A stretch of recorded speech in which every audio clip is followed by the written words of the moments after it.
What's up, honey love? What's up, girl? What's up, honey love? I see you. What you doing, Red Sonia? What's up, Sonia? Fat Mama Sonia. What's up, Fat Mama Sonia? What's up, Fat Mama Sonia? What's up, Mayday? Lord Mayday. What's up, boy? What's up, Lord Mayday? What's up, my boy Doc?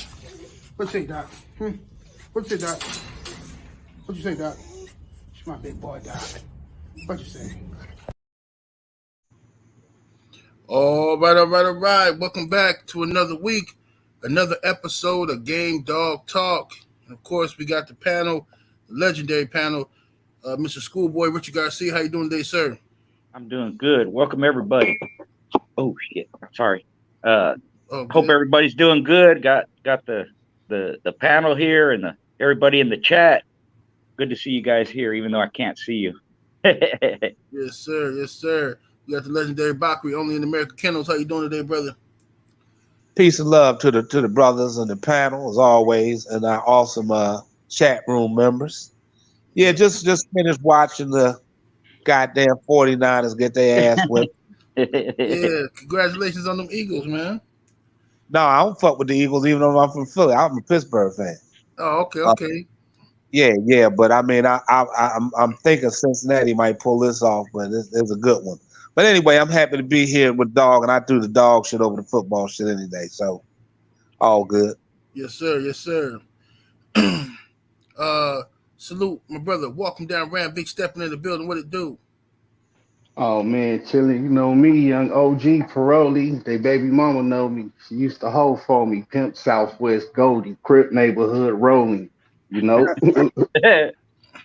big vest thigh flowing, pit vesting showing, Bruce Leroy glowing. You feel me? Man. They work on a fucking Sunday. Getting to the bread. Salute to everybody, man. Salute to the OGs, OG Bog, OG Schoolboy, 7-8, and everybody else who showed up in this bitch. Let's get it. I don't know what all that meant, but it sounded good, man. That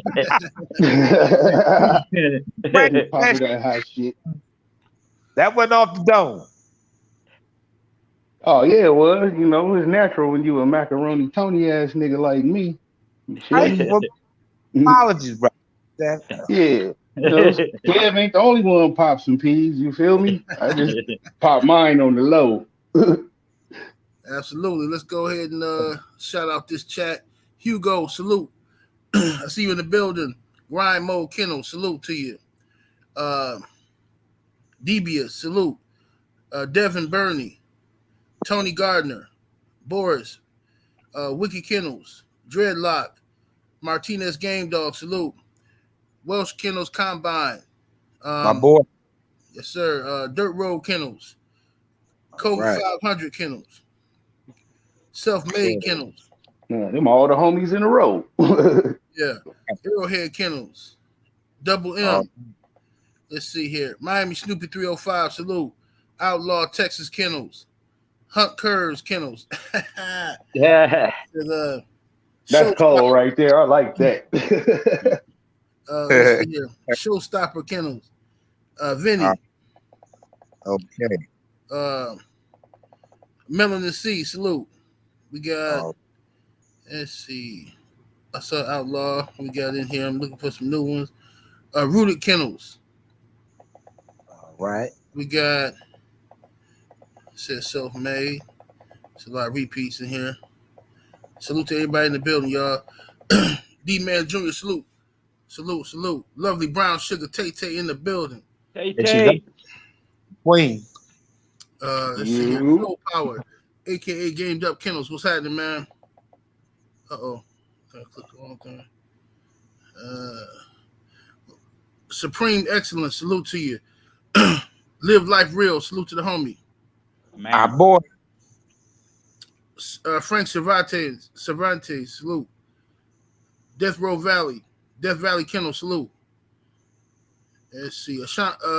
Asiatic Soldier, Skywalkers, Powerhouse Watson, Nelson. Let's see here. Fats in the building. Salute to everybody that's in here. Y'all can't read everybody, but salute to everybody that came in here supporting. Appreciate y'all. Smash the like button as you enter the building. If you're in here, them likes on up. What's up, Melvin Brown? All right. So let's get to it, man. So, first question of the day. Got some interesting questions here. Let me scroll up to them. It says, what's your worming regimen for a female after she drops a litter? When and how often do you worm the pups as well? I'll go to you first, Ram, on that one. Shit, let me go last, man. I'm almost done with this oil change, bro. Go ahead, Mr. Garcia. If I remember correctly, 2 weeks. It was 2 weeks for everything. 2 weeks after the pups whelp. 2 weeks on the pups too. You know, they used to how you say frown on that. You know, but I never had a problem with it, and I would guess that the wormers have been, you know, they're better, safer like that. You know, but it was about every 2 weeks. Just like antibiotics, you can give antibiotics to a bitch in whelp, you know. Right. It'll help with any infection, mastitis. Here's a tip too I got from my buddy. This comes from Canada. They say up there the vets advise using bag balm on the teats of your bitches to prevent parvo. So I don't know how true it is, but they do it up there. They don't have a lot of parvo. I guess he said you can look it up. There's probably some info on it, but I'm pretty say sure that again. On it, Rich, I couldn't. Usually put what on it? Use bag balm on the teats of the females to prevent the pups from getting parvo. Okay, I never even heard. What the hell is bag balm? What's that, like the stuff they like for pain? No, it's a bag. It's like a powder in a bag. Oh, okay. And I guess you just, you know, powder the bitch, and you know, their rate of parvo compared to the U.S. is like 50% less, according to my buddy. So he's gonna try it out. I'll give you the results later. You know, he doesn't really have a problem with parvo, but right. You know, said it works. Yeah, I'm for sure try that out because parvo damn near year round out here. Yep. It's so warm on the west, man. Yeah. That shit fucking might die in December and be back in February. Yeah. Well, But as far as deworming, I never had a problem deworming them. I even do the bitch before she has the pups, you know, like a month before or something. Right. Month, and then wait 10 days, do it again. Okay. What about you, Brother Bach? Well, I'm pretty much I worm, you know, of course I worm and give antibiotics to when I'm gonna breed my male. I'm doing him in the bitch. That's prior. Then once I breed them, like I said, I do a 3-day clean out with both of them. I do a 3-day penicillin, 3-day worming. Then, like Rich said, 2 weeks. 2 weeks after. Well, no, let me stop. I do 2 weeks before I give fucking penicillin again, and I give a little worm, and then I do it 2 weeks after the puppies hit. Like he said, every 2 weeks. After that, I'm worming them. But again, I'm using some safe ass, you know, a Panicure or some Nemex shit. You know what I'm saying? With what I give. Right. Yeah. Never problem. You know what I'm saying? And like Rich say, that penicillin not hurting the female whelping with the puppies inside of her or with her nursing. No problems. Yeah, and I just feel like anything coming up, I just hit a little penicillin, just help them. My puppy's fatter than the motherfucker always, you know. Help. Yeah. You know what I'm saying? So that's what I do, you know. Yeah, it's preventative maintenance. I had a buddy in Mexico, and they don't a lot of times they don't refrigerate their meat, you know. They like everything fresh, but they brine it, you know. and because of that, he would give I forget what kind of, it wasn't the regular antibiotic, but he would give antibiotics to his dogs in keep, just so they don't come up with any you know, problems with the meat, you know. Right.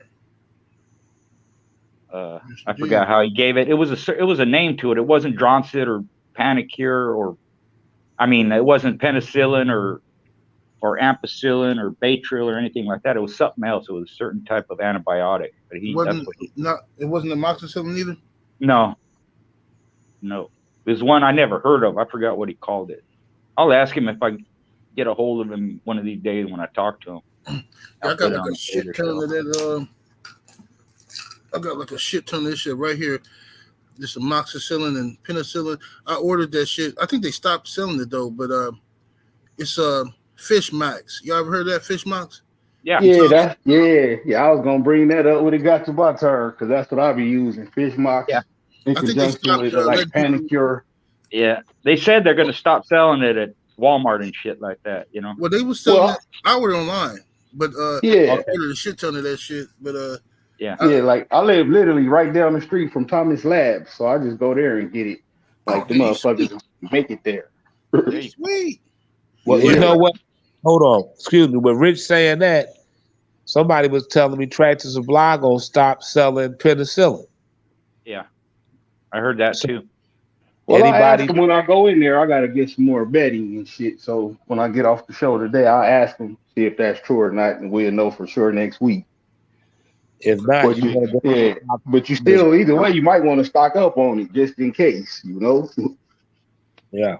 Yeah, I got a shit ton of that shit. I spent about $600 on that shit, man. Just keeping it just in case. You could use that shit for yourself too. Yeah. Hell yeah, I have plenty of time.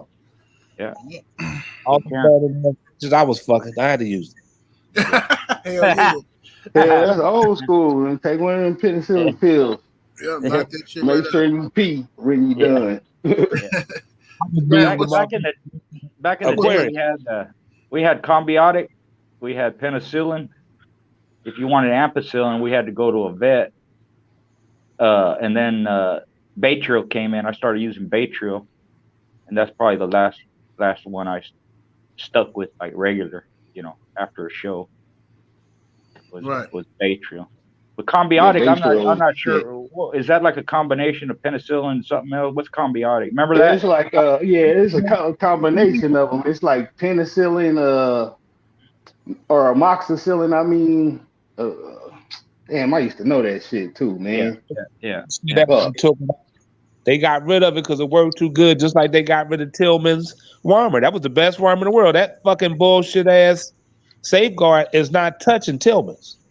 Right. They got rid of Tillman's because it worked too good, and we didn't need as much. They got rid of the Combiotics. Yeah. You know what I mean? So yep. Makes sense.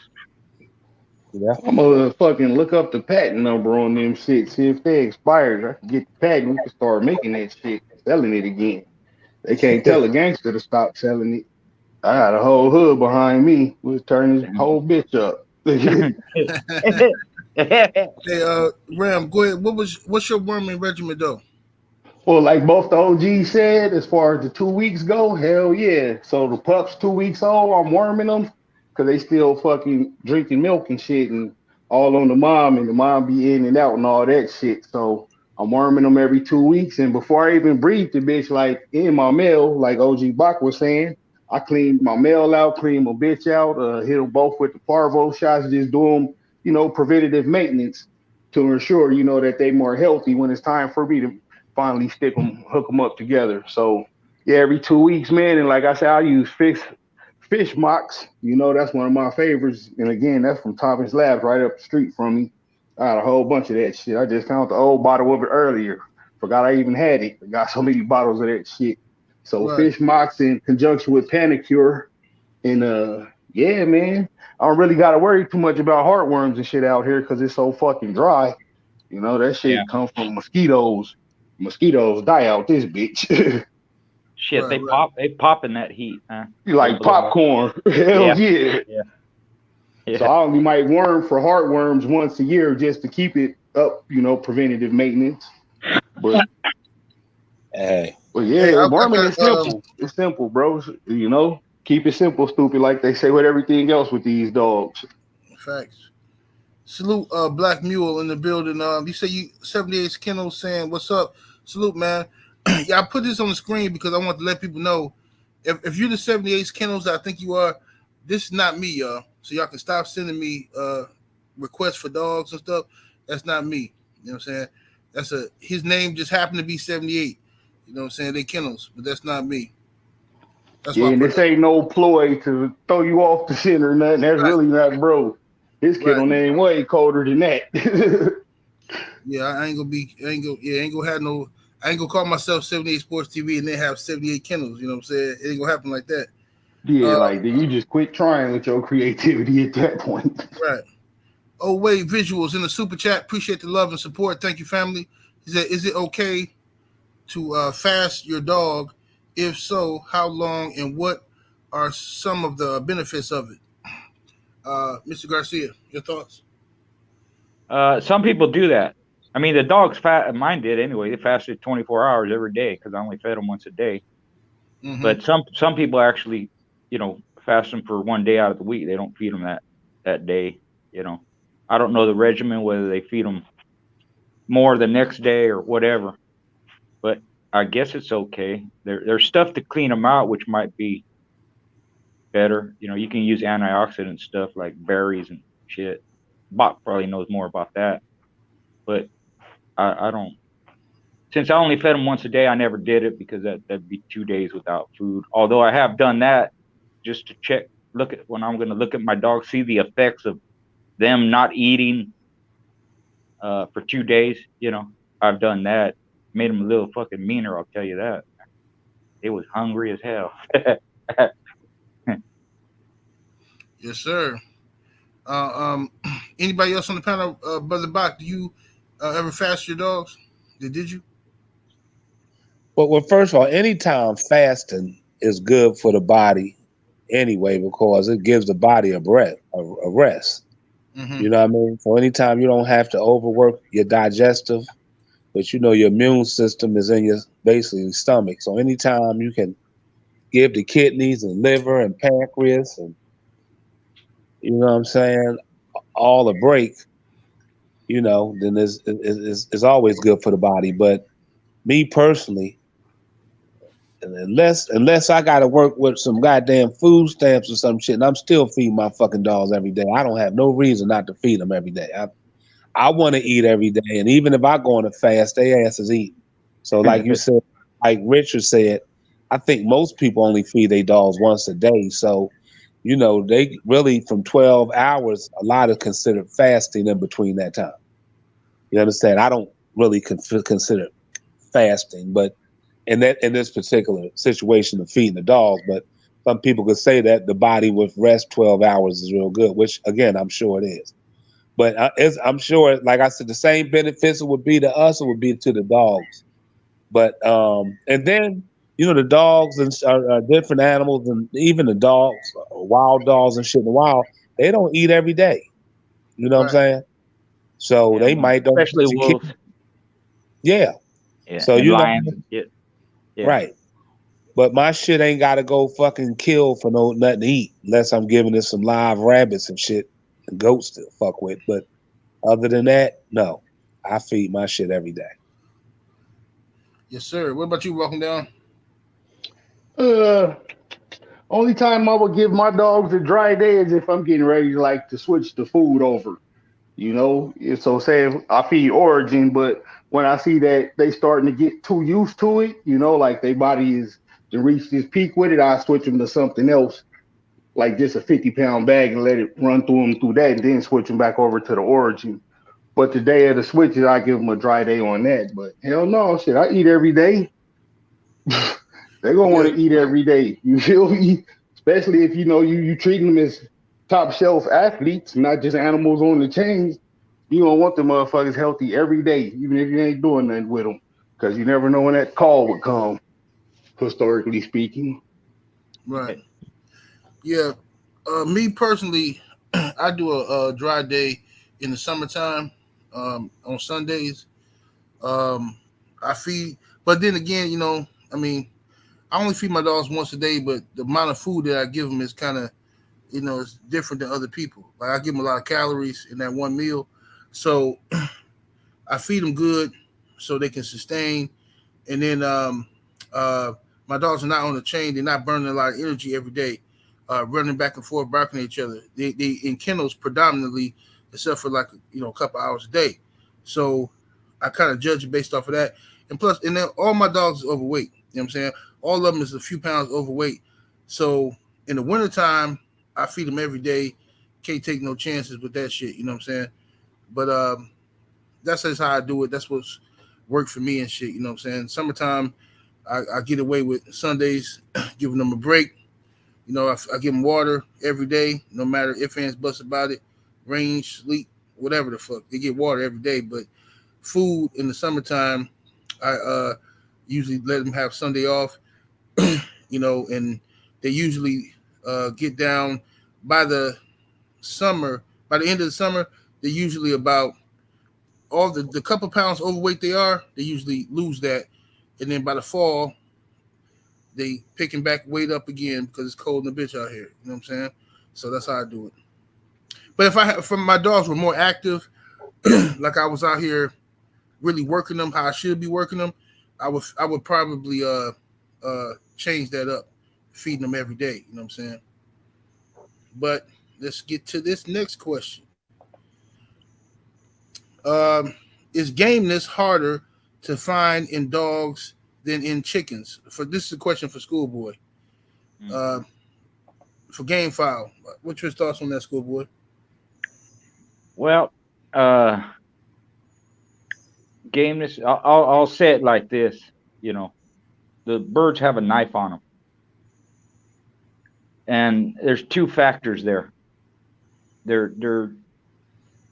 It usually don't get to the point of gameness where they're going to show gameness because they're out, you know. Right. So the flip side to that is you ain't going to see gameness because if they ever thought of leaving, taking off, flying out, I forget what they call it. They couldn't anyways. They're so broken up, you know. But if you look at it like the effects of the steel in them, yeah, they got to show a lot of heart, you know. It just doesn't usually, you know, there's a line there where it doesn't get to that point because they're usually dead, you know, or they're, like I said, they're so messed up that they couldn't leave if they wanted to. Right. You know, a lot of the chicken guys would see a bird laid out, you know, so weak and, you know, couldn't do nothing. And they talk about how game it is. And in my mind, I'm going, well, shit, if he wanted to leave, he'd leave. He just can't, you know. Or if he had an opportunity to leave, would he leave? They're just so busted up. The thing with the dogs, the difference is like we've mentioned before, it's not so much the pain, you know, the damage. It's overheating or getting tired, you know. Like that is where you see the gameness. You know, most dogs will take a lot more punishment than they will, you know, where they can't breathe. Right. So that's about the only way I could explain it. Okay. All right. This next question is, I'm gonna let Brother Bach take this one first. Historically speaking, what were the requirements of being a ref in the box and also a judge in dog shows? Well, like anything else, I mean, when you are seen by your peers, because you can't just fucking say you want to be a ref. You couldn't just say you want to be a ref. Nobody's going to want you to be a ref if you're not known, first of all. So the people that normally are one, well, I don't know how it is. I don't know of anything. I'm not saying anybody's been fighting dogs now, but I'm going to just say this. Back in the day, most of us who we wanted judges who was not going to be scared because You know, sometimes, you know, the pot might be a little thick, but even if the shit was for a bag of dog food, you don't want a person that's, you know, just because they know both parties or they don't want to upset and they not going to call a foul. You know what I'm saying? So you want somebody that's knowledgeable, because a lot of people don't know the rules and they reffing. Be honest.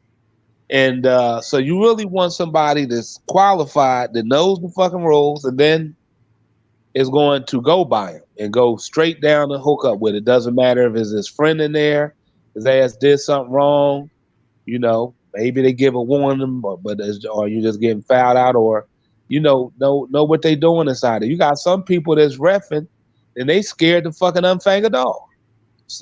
You know, so you just have that, you know, so to be a ref, normally a person wants somebody that they know is qualified.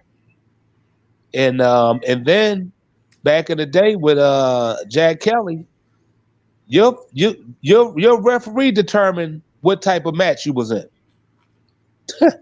You know what I mean? So if your referee was a hell of a name, if that shit said up there Richard Garcia as a referee, we didn't have to question, was the match real, first of all.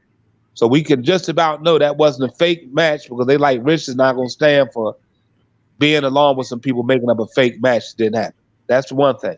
Then they know that you're not going to really have them reffing it to have some bullshit. So it's going to be a quality show. You know what I'm saying? And then it was points also by having a qualified ref. So the ref, like I said, has to understand and know the rules. And then also, like I said, adhere to them. Because not adhering to them won't make you want where nobody be like, no, we don't want him repping. Get so and so. You know what I'm saying? So that would be my. Yes, sir. Welcome down, Rad Big Steppin'. What's your thoughts on that? Requirements for being a ref? Or yeah, I agree with everything OG just said, man. You gotta have all that shit. And, you know, preferably you've been to the box enough to know what you're looking at. You know, you could know all the rules and talk all the talk, but if you ain't did at least fucking 10 dogs, you know, do you really know what you're looking at when you reffing one, you know? So when I would do it, when I was lucky enough to do it, you know, honored enough, I would fucking bring the whole copy of the rules, you know? And we'd go at them after, you know, everybody in the coin tossed and all that shit. They weighed up right before we watch them. We go over the rules real quick. Boop, boop, boop, see what you agreed to within the Cajun rules, you know? You take it from there. And mainly my focus be look at the dogs and the people in the box. Don't worry about the crowd outside unless you see somebody, you know, trying to cheat or something like that. But other than that, just focus on what you're doing right there in the middle. Make sure it's fucking everything is fair and square, you know? But you do gotta have a fucking resume. yes, sir. Mr. Garcia, your thoughts? They said it. I can't add anything to it. Bach was spot on it. Yes, sir. Ram added, so covered, brother. Yes, sir. All right. Another question is, can we get philosophical on why people have gravitated towards the pit in blood sports in general throughout history? I'm gonna go back to you on that one, Mr. Garcia. That's a good question. I contemplated that. It didn't take long, but this is what I come up with. Some people, you know, they like the blood and guts, and I can't say that you know, that's not part of it. But that's not the reason people get into blood sport. The history of the breed is gameness and heart and ability and talent. And even when I watch boxing, that's what I look for. That's what I'm looking at. That's what I was looking at in the past when I doing my dogs or looking at other people's dogs. It's the quality of the individual, not to mention the heart that they displayed. That used to be the norm for our ancestors, you know, whether you were working, whether you were in war, whether you playing sports, whether you were in school, you got to have grit and tenacity and constitution and heart and all that stuff. That's the basis of, that's what matters most. Because if it's just blood and guts, then you know, give somebody a knife and stab each other, stand there and shoot at each other. That's not a, you don't prove anything doing that really, other than you stupid or brave enough to do it. But as far as the dogs go, that's what drew people to the so-called blood sport, you know. And as a measure, if you go back in history and you read all them old articles, if you see who was involved with the breed, or who were spectators, or who wrote about them or talked about them, it covers the whole, you know, everybody in society, from clergymen to congressmen to presidents to sports writers, male and female, to entertainers and athletes and all that, because they understood what they were looking at it and why they liked it. And it ain't the blood and guts for the most part. It's not. When I see a dog in the past had a broken leg, I acknowledged it, or they suffered severe damage, I could acknowledge it. But that was secondary to what I'm seeing, to the dog that did it and the dog that took it. So we appreciate it, we admire it, and you know, we admire that in people too. Maybe not so more nowadays, but we should. That's the way I look at it. Yes, sir. Brother Bach, your thoughts? Well, we come from a violent society to begin with. Mm-hmm. We come from a violent society. I mean, well, let's be honest. I mean, from motherfuckers having arenas and want to see tigers and lions and shit fighting and killing motherfuckers. That shit ain't stopped. No different than we want to really look at football games and see somebody get knocked the fuck out until they made it soft. Right. I've been saying, you know what I mean? So same reason people go to hockey game to see somebody get their ass whipped. They don't give a fuck about nobody putting a putt nowhere. Somebody get teeth knocked the fuck out. Woo! Look at that. Slam that motherfucker. You know what I mean? It's just, we live, they looking for boxing. You know what I'm saying? The MMA. I mean, people are fucking loving. Women like power, and men want to make women happy. We just saying, everybody wants power, you know. So that's the whole thing about the whole pit bull. I mean, ain't nobody was getting pit bull because they just wanted a lap dog. They'd have had Lassie in that motherfucker. They wanted the baddest motherfucker in the goddamn neighborhood to walk down the street. So they had the motherfucker. They like, okay, well, I ain't got to worry about my shit getting his ass kicked by the next door neighbor's fucking so-and-so. Fuck, bring that shit over this motherfucker. You won't be going home, bitch. Stay over in your yard. Get over here, you dead, bitch. You know what I mean? So everybody wants the bravado of that motherfucker, the machismo of a pit bull to begin with.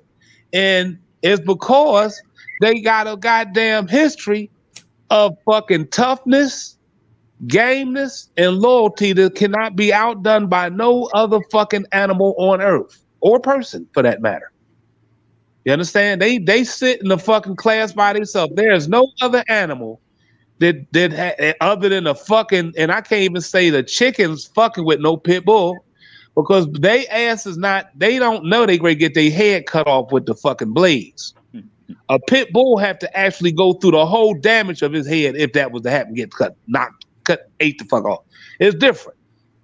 The other shit done in a second. The other one might have to go through 3 to 4 hours of that fucking shit and still say, bitch, I ain't going nowhere.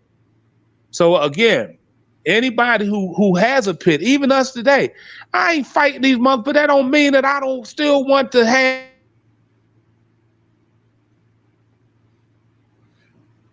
You cut out, Bach. Yeah, Bach, I think you got a connection. Yeah, some women more evil than guys in this shit. Yes, indeed. Back. Let me go to you, Ram, until Bach get back. All right. Bach, you there? You can't hear me? Yeah, I hear you now. We hear you now. Okay. Yeah. So, yeah, but that's it. Somebody can go next. Go ahead, brother Ram. Well, I start with the blood sport first, and I say That's just in us because we're fucking mammals. No different than a wolf, badger, whatever. Anything that's a mammal, eyes face forward, got sharp teeth. We hunt, we fucking kill what we eat, you know? That's just genetically embedded in us. You love it, I love it. I'll fucking watch all the fights, even if it's motherfuckers I don't like fighting. Just because I want to see, who's better at that shit. Just what it is at that point. And the same thing transfers over to the dogs because we see as people, we like to bond with each other and we all form a strong bond when we do. And to be able to fucking form that bond in blood with another animal is the ultimate. And so you develop an animal that's the same as you mentally, but only in that aspect. You feel me? And fast forward today, we got the dog that even if you ain't fighting, like OG Bach just said, you still want the ones that the fucking, if you had to fight, that Doberman jumped that gate on you. You know, your pit bull finna walk that motherfucker down the street and back up in his own fucking yard, And that's just, we love it. As people, we separate ourselves from nature, think we're not a part of it, but, that's fucking stupid because we're just fucking another mammal too. And we fucking love the blood. Yes, sir. Yes, sir. Yeah, I think all y'all hit it the nail on the head with that. I mean, it's just human nature, man. I mean, how many times have y'all got out the car to help somebody in a car accident? Probably not never. Most of the time, you just ride, slow down to look to see if you can see somebody. Okay, front I have, bro. Well, you have. I'm just saying. Lives on the low, man. Underground superhero. It might be 20 people in here that actually got their car to go help somebody. I totally agree on that, Yeah, most people slow down to see if they can see some gooey shit. Oh, that's fucked up. Damn. That's what people are into. All the way back to like Bach was saying, the Roman Coliseum days and all that shit, man. People have always been into, shit, they still got fucking, what they call the bullfighting and shit like that? Yeah. Bro, as a kid, I used to take ants from one pile and put them in the next. Just because I knew and understood as a kid, I was about to see a fucking Royal Rumble ant gang fight. Yeah. Nobody showed me that. That's just, I knew these two motherfuckers would fight each other. and then you got to add in the element of gambling. The element of gambling where people, motherfuckers gonna bet on anything. People bet on anything, man. People bet on a fucking which fucking roach is gonna die first and shit. You know what I'm saying? They don't give a fuck. Cause when I spray both of them, which one you think gonna die first? Right. People bet on bet 100. Yeah, I will, or I would. I used to. Yeah, hell yeah. Shit, I'm telling you, we could pitch pennies right now. I'm with it. Right now, let's go for it. Salute to Top Dog ×4 in the super chat. Appreciate the love, man. He says, in today's climate with the Bulldogs, do you think the Sporting Dog Journal could come back? Well, brother, nobody on this panel is familiar with any of today's illegal activity, if that is happening. We don't know nothing about that. But do anybody want to tackle that question? I say it could come back, but should it? Because it came back in the early 2000s and I enjoyed it. But I would never send a fucking dog in there. And we had, 3 champions on the yard right there. I would just, for the nostalgia of it, read it and download the PDF and shit. But the same shit motherfuckers was doing in the original journal, they was doing in the 2000 version journal. But in the 2000 version journal, your ass can go to jail now, to the feds for that shit. So from 2000 version, we take it to 2023. I don't think it should come back because people would be too fucking stupid to fucking not want to put their fucking matches and shit in there, bro, and put their pedigree and name up. Like, I know you want to be part of the history and have your name solidified in it, but them days is over, bro. Like, literally, my time was the last of that shit, man. If the Sporting Dog Journal was to come back today, assuming that people were doing something illegal, right? And if they came back, do you know how many idiots will be all over YouTube, all over Facebook and Instagram? Oh, yeah, woo, because they're already doing it. It's already people. Journal cover dog of the year. Like, it's already people reporting stuff that they shouldn't be reporting, all on the internet, like the damn police. and y'all be right there in the chat agreeing with him. Yeah, that was my cousin. Liking the comments and all that shit. Yeah, just crazy shit. So but you ain't gonna write them when you go to jail, though. Fuck that shit. Sporting dogs should just stay where they at. Yeah, it could come back, but it shouldn't. Just because it's too many motherfuckers who wouldn't protect the game, you know, let alone protect themselves just because they would chase the fame and the clout and the prestige of being in the journal. You know, I made grand champion yesterday. Yeah, like stupid motherfucker, you won't last. We gonna give you 5 years for each match. How many you won? Oh, you said 6. Remember what Joe Clark told old boy Kid Ray? You be dead in a year, son. Yep, dead in a year. That's how. That's hell yeah. So, no, it shouldn't come back. That would be fucking detrimental to the dogs. It would hurt us way more than it would help anybody's weak ass ego. It definitely it's already people getting the fuck put in jail. That shit would have them busloads going in because, like I said, you still have clowns that go on Facebook and put up there, I just won last night in 32 minutes and shit. You got some clowns up there talking about what weight they got and they shit is the shit. I mean, I just don't understand this shit. I mean, if for some reason, motherfuckers just feel like, you know, it's still misdemeanors and, you know, it did switch over to federal. You know what I mean? And then when it would pass misdemeanors and felonies to federal. Like, nigga, you get shipped all the way across country. You'll never get a visit if you from New York and you doing time in Oakland. No, just for some dogs, man. So, yeah. No, go ahead, Ren. Go ahead, Bot. No. I'm just saying it. So y'all covered it. It wouldn't be a good thing. That's all I'm saying. It wouldn't be good. Yeah, look, man. I don't care how nobody feel about it. You can be mad at me all you want to. Anybody that come on the internet and tell you what they doing, if it's illegal, when it comes to them dogs, they snitches. Period. Anybody that will snitch on themselves will snitch on you. Facts. Okay. Oh yeah, you don't stand a chance. Yeah, because look, ain't no way a motherfucker. I was in jail with this dude. He's sitting across from me eating breakfast. And then, you know, he's asking me all this stuff. What I'm in here for? I always used to lie to people while I was in there. Well, I would tell them why I was in there, but I would mix up the story a little bit. So this dude, I said, "What you in here for?" Man, I gave a statement, man. You know what I'm saying? I had shot this dude, man, over my girl, man, and I shot him. I gave a statement. I told the police it was me, man, but they still locked my girl up, you know, and blah blah blah. I picked up my tray and went to sit by somebody else. Like, I'm not finna. You told on yourself. What the fuck? Why are you asking me questions about my case? Get the fuck out of here. I know you're gonna tell on me. Trying to reduce the time. You trying to get the drop on your case, boy. So yeah.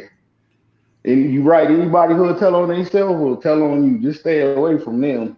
You know, when I see motherfuckers do that shit, I block them. And if I see whatever group on Facebook still allowing it, I just leave the group. Like, you know, I can't be a part of this tomfoolery. You motherfuckers just willy-nilly. At least put a condom on if you're going to go to the whorehouse with the shit.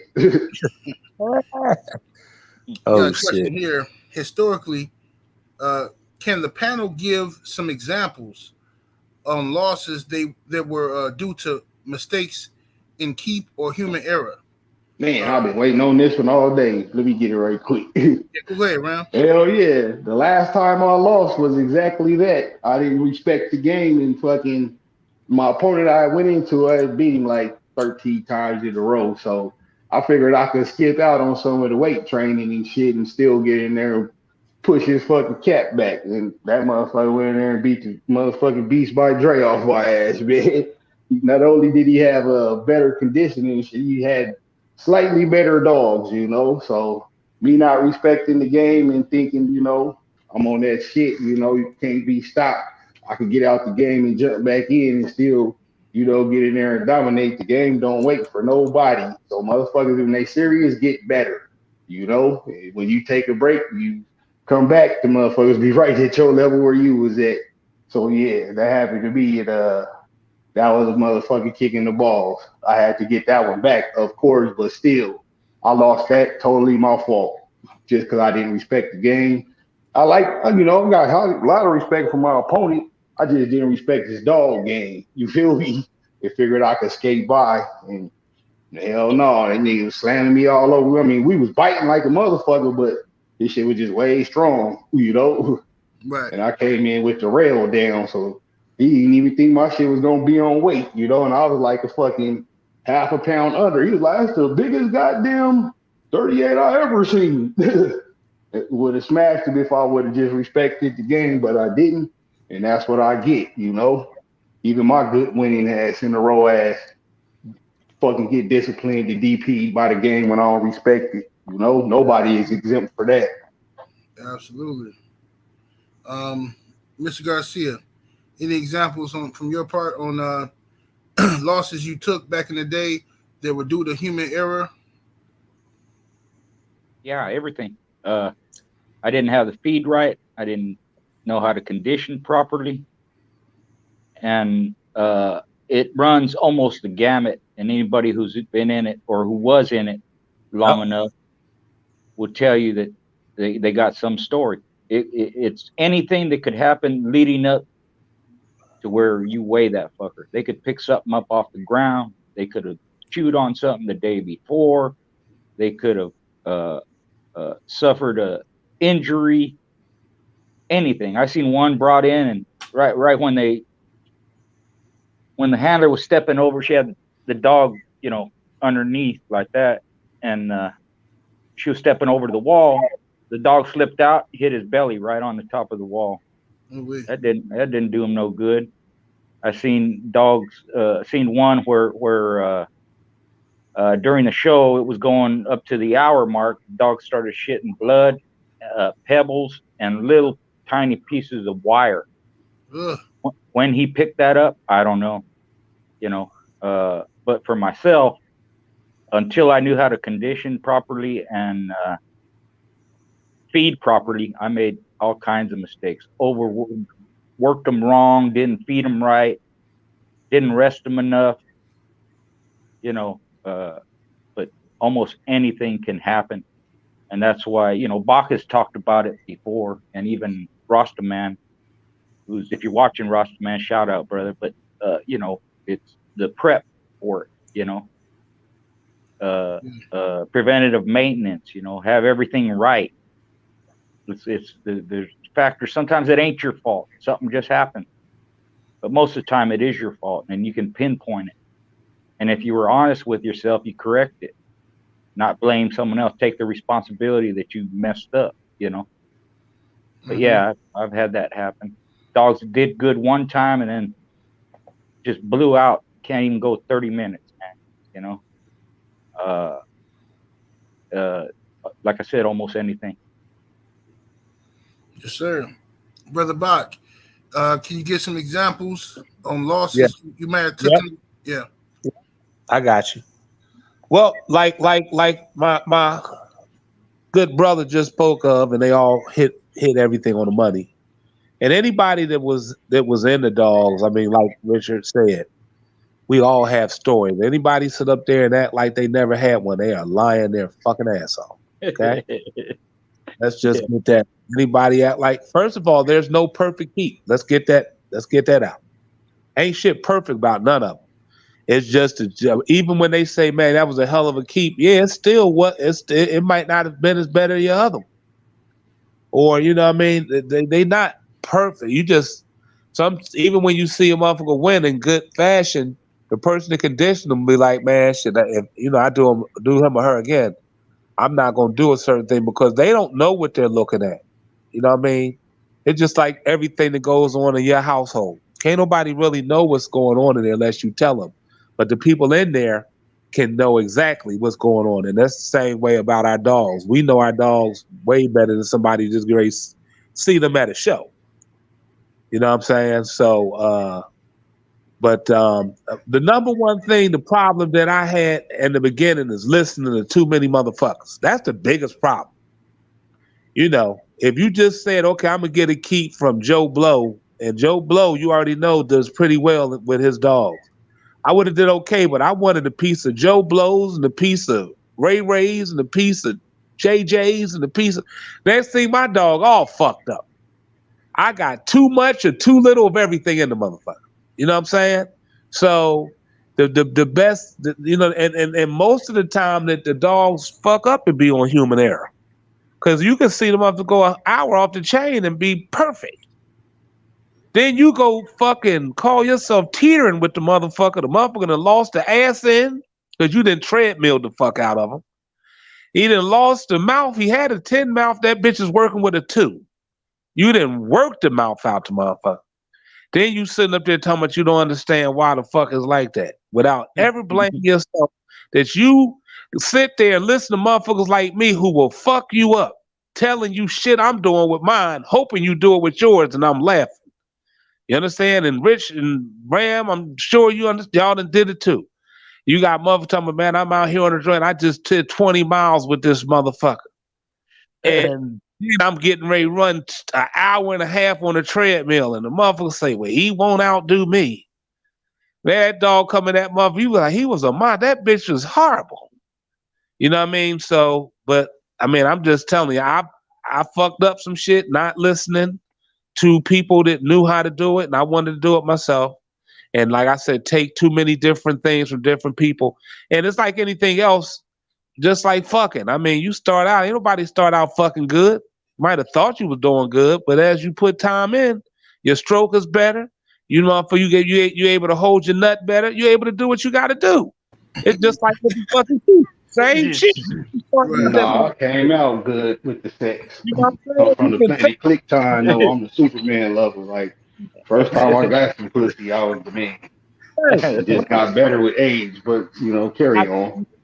That just, shit, you go take a vacation to come out, you coming in 1 minute. You ain't got no motherfucking nut retention. You know what I'm saying? You gotta get your shit back. You know what I mean? So it's the same with the keep. I put everything to sex because it all related.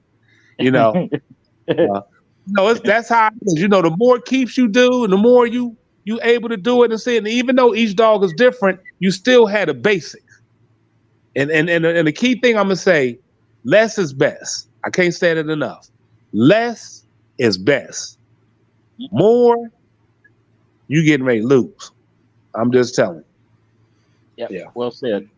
Yep. Yep. Let me add to that. If anybody, and this is my keep included, you know, it's a guideline. Hopefully it can help you. But whatever keep you're using, like Bach said, you know, stick with what you're doing. Keep it simple. Stick with it. When you start changing stuff or you start adding stuff, that's when you're gonna mess up. And an old rooster guy mentioned this, you know, if you're going to change your keep, you change it 100%. Don't keep 50% of this and 25% of that and 25 of your original and like that. You either change the whole thing out or don't change nothing and just get better at what you're doing. And the less you do, honestly, the better. Because when you hear guys, well, I do this and I do that, and I do this and I do that, 4, 5, 6 different things. That's just increases your odds of screwing something up. So mine was basic. I basically did the same things. I kept it that way. I taught my dogs how to do my keep, and I was golden after that. But that's a good point, Bart, because when you like you said, when you start adding this and that and listening to all these people, and there's people that have experience, and somebody will tell them, and that's what I mentioned in the last week video. That's where they'll screw it up. They'll do something that last week, take food away, give more food, add them this shit that they never had, give them that, take this away and all that, because somebody said, that's what I do. This will do better. This will make your dog Superman and all. Fuck all that. That ain't true. So it's best to, you know, my buddy was having trouble with his key. He was hitting and missing. So I told him, just, you know what? Get a good kibble. Throw a little bit of meat in there, maybe give them a vitamin, something. That's it. Simplify it. Don't work them too hard. They'll come down the weight, do some strength work like that, whatever. And it helped. Now, after that, he learned and he improved and, you know, added the stuff he wanted to add. But when you do that, you got to check it and test it, see if it works. And it takes a long time. For me, anyways, like I say, I'm slow. But that's good advice Bot gave, because that's what people do.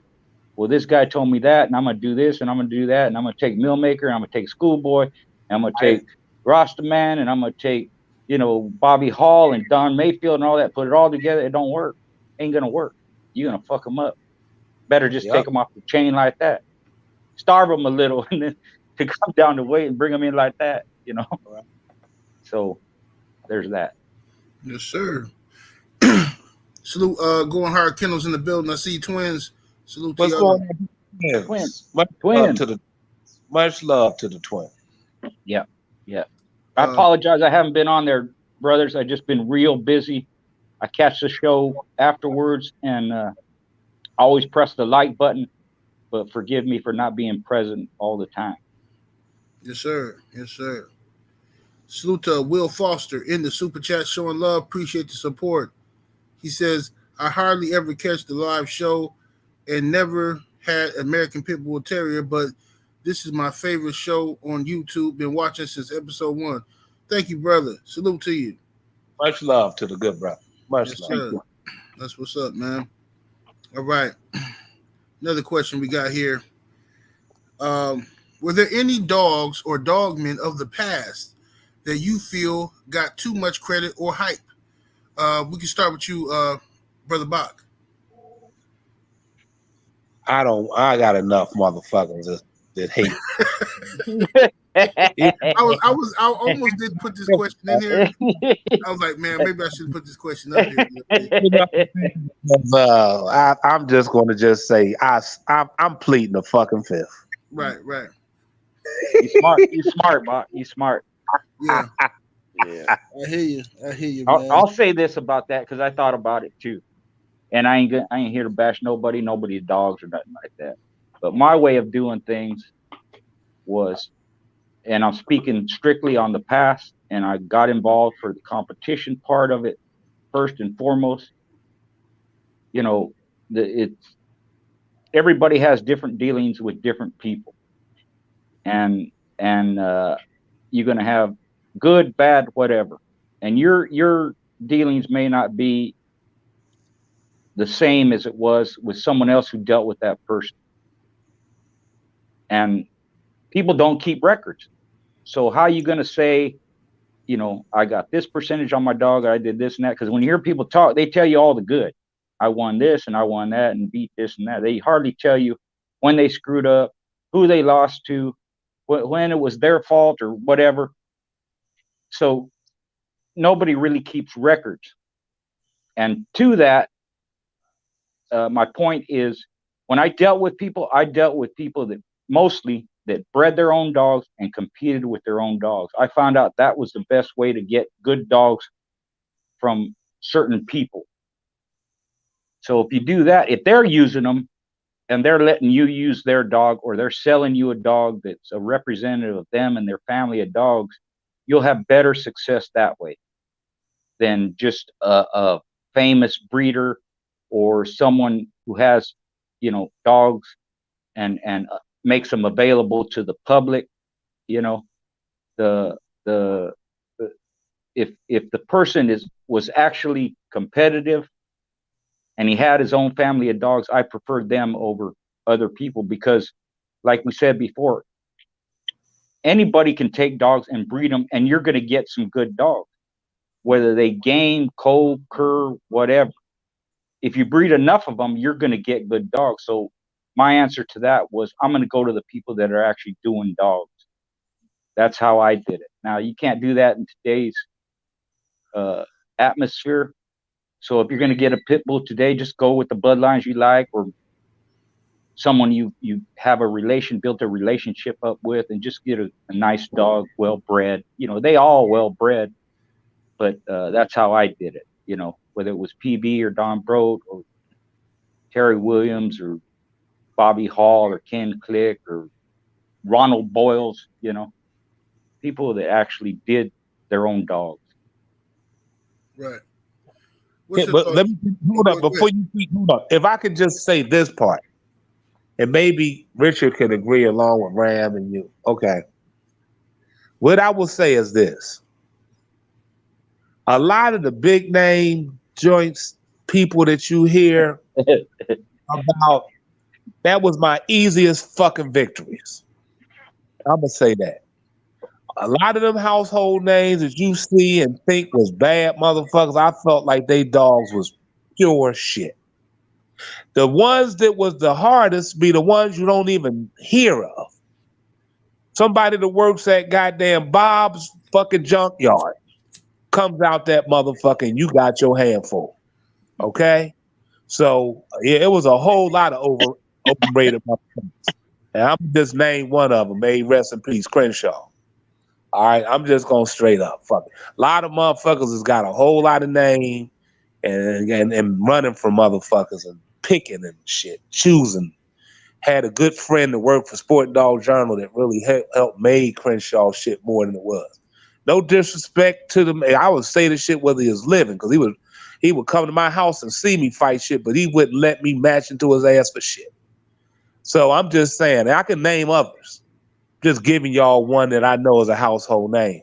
And so I'm just saying, so a lot of the big name dudes, shit was some shit. And then, like I said, so yeah, I see mostly 90% of the motherfuckers overrated that I seen. Just me personally. Right. Okay. What's your thoughts on that, Ram?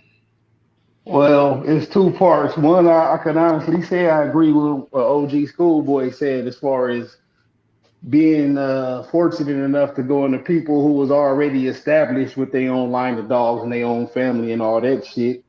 So they was already had a good reputation at that, because it's not fucking no easy feat making your own fucking line of dogs. So I was fortunate enough to go into them type of people, and just like in life, I would stay away from the sucker. So I even fucking thought you was on some bullshit, I wouldn't even just fuck with you. It's just that simple. And I gotta also agree with OG Bach on saying all the big names I went into, I beat them, but I would say I focused in solely on them because in my mind they was fucking doing the same shit I was doing plus something else I didn't know about. So I made sure I'm fucking bringing everything, even I'm in fucking shape when I show up type shit. Just we ready. And yeah, got a chance to beat a lot of, big name motherfuckers. Now, once I retired and shit, because in the game, at the top, it really ain't no hype. Because like you just said, Bot knew Crenshaw was fucking full of shit, ducking motherfuckers and shit like that. We also know that motherfucking Tornado didn't want none of fucking Lady Stone, Shit like that always happens. But motherfuckers would already know that at the top. It's new to the public, the story he told, but I've been heard that and been knew it was true with the Lady Stone deal. I say that to say at the top, we gonna know who's real and who's not. So we kind of got the luxury to pick and choose who we fuck with, because the box is always gonna tell you the truth, man. You can say your fucking dogs do this and that, and your dick touch your knees. When it's time to get in that motherfucker, your shit is fucking above your balls and your dog is a mutt. The box gonna bring it all out at the same time. And now once I got out the dogs and been retired and we started doing the show, I started seeing motherfuckers who way overrated. And the one who the most overrated is Sweet Cheeks with the macho butt dogs, not macho buck, the macho butt dogs, the male dogs you could tie to. And that's my pick. Ram, you're gonna call the FBI on you. Well, I just paid my fucking lawyer retention up, so I got a couple bullets in the gun. We could do a little back and forth in court. Cause I'm gonna play the victim. You stalking me? Oh, go ahead, Bob. I'm sorry, brother, man. It's just like, and every brother or woman has did it. It's like a chick you want to fuck, right? And she looked badder than a motherfucker. And you just seen her, she twisting and turning that ass. You like, man, I know she could fuck her ass off.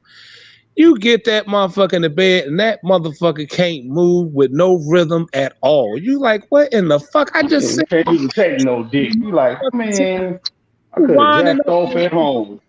Yeah, like that Holly Berry pussy, man. I ain't never seen a fine woman lose so many men in my life. Something wrong with it. Pussy don't need to get wet because you fucking masturbate too much. You fucking desensitize that whole thing. Yeah, man. It just a lot of times, you know what, too? A lot of times, right? It's like anything else. Just because a person got a name and a little bit of light on them, it don't mean they that to you, because everybody's like scale of 1 to 10 is different. You know what I'm saying? So I'm in a country here where these motherfuckers can't suck a dick for shit. And I'm here with these motherfuckers talking about she sucks the shit out of the dick. And I'm like, man, she won't make our goddamn bullshit squad at home. America will all fucking teeth and dry roof mouth. Hey, you know what I'm saying? Motherfucker putting 2 inches of dick in their mouth and they fucking out like they choked and spit and fucking. Shit like sticking your dick in a sock. It's terrible. So I'm just saying that for a person who only feel like that's all that's good to them, they gonna think the hell of that person. I'm just using that, and it's the same with the dog people. So when you go to a show, you be like, damn, so and so gonna show up, and you get there, and you kind of be disappointed because you done kind of looking for some sparks to fly, and the motherfucker might have showed 2 or 3, and he's like, what the fuck? I got some shit at home. I'm just checking is better than these motherfuckers.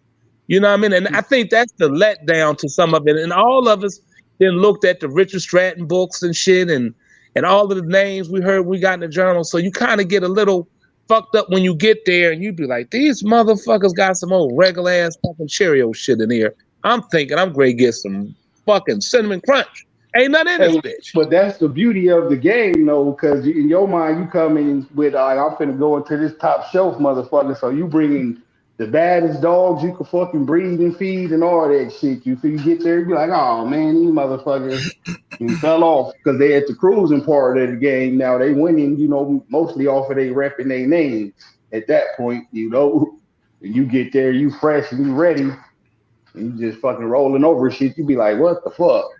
And for the record, I don't know if I'm the people in the chat. I don't know if y'all are talking to yourselves, if y'all got your own discussion. But for the record, Bach said Crenshaw, not Jeep. No, I never said nothing bad about Jeep. Oh no, they was going back and forth. Oh, okay, yeah, I just want to make sure that was clear. Yeah, no, yeah, they in there conversing, having good dog man dialogue with each other. Good old tire kicking bulldog Sunday. Even on Jeep, right? Even on Jeep, just so you brought him up, right? Now, when I don't know about this new school ass shit, but for anybody to try to downplay Jeep, like Jeep wasn't the top and still the top registered merit. I am not going with that Frisco shit. That's fake. Jeep still the real top registered merit motherfucking male. Period. How the fuck somebody act like that shit was by accident or it was fake or since he act like he's supposed to curve one time or act like he wanted to curve or home Jeep record like he had a champion every 3 litters, but it was winners in every litter or something like that. I remember I did the research on it. It was like every 3 breedings he threw a champion, but it was winners in fucking every breeding, damn near. Talking about the Jeep himself. I mean, I got shit off of Jeep. I had sons of Jeep. I'm saying like Richard. He got Jeep blood. It's the Jeep blood is the shit. I don't give a fuck what nobody say. The Jeep blood is the shit. And anybody say anything otherwise is full of shit. Okay, so now ain't nobody running pure Jeep dogs. Every fucking body ain't nobody running pure Bolio, pure Paladin, pure stomping out of. Everybody working with crosses to begin with. So everybody to sit up there and act like Jeep don't cross good with Cowboy, don't cross good with Rascal, don't cross good with motherfucking JOCKO, REDBOY, JOCKO. Like Jeep is a good catalyst to put into your line if you got a good shot of the Jeep blood that's really working and doing what it is. There's some hard fucking dogs to get past, man. They rugged, they built like a tank, like they could take it too. Like even Desert Rat dogs, his dogs wasn't fucking shit, but they carried that fucking goddamn that tenacity and that grit, and it was harder than a motherfucker to bite through them dogs, and they scratching all night, man. Bring that motherfucker name up. Don't bring his name up on here with me. He the one sent me the figures. Yeah, I know that's why I put him on the overrated list. Even though he was good, but like, just, we would go up there and we did fucking 20 dogs one weekend looking to see who's who, and only 2 made the cut.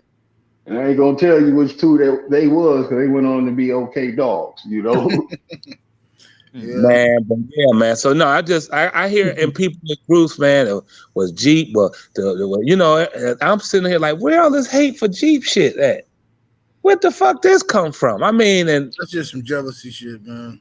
But I don't know. even that, people just believe the shit they run, and you know, they big homie might have had a problem with the Jeep team or whatever, and just carry on. If this was back in the day, we could fucking after the show go solve that shit in the motherfucking barn. You know who got the best or what, but it ain't. So we just gotta fucking kick the bobo Mm-hmm. and just talk about it. At this point, we can't really do nothing about it.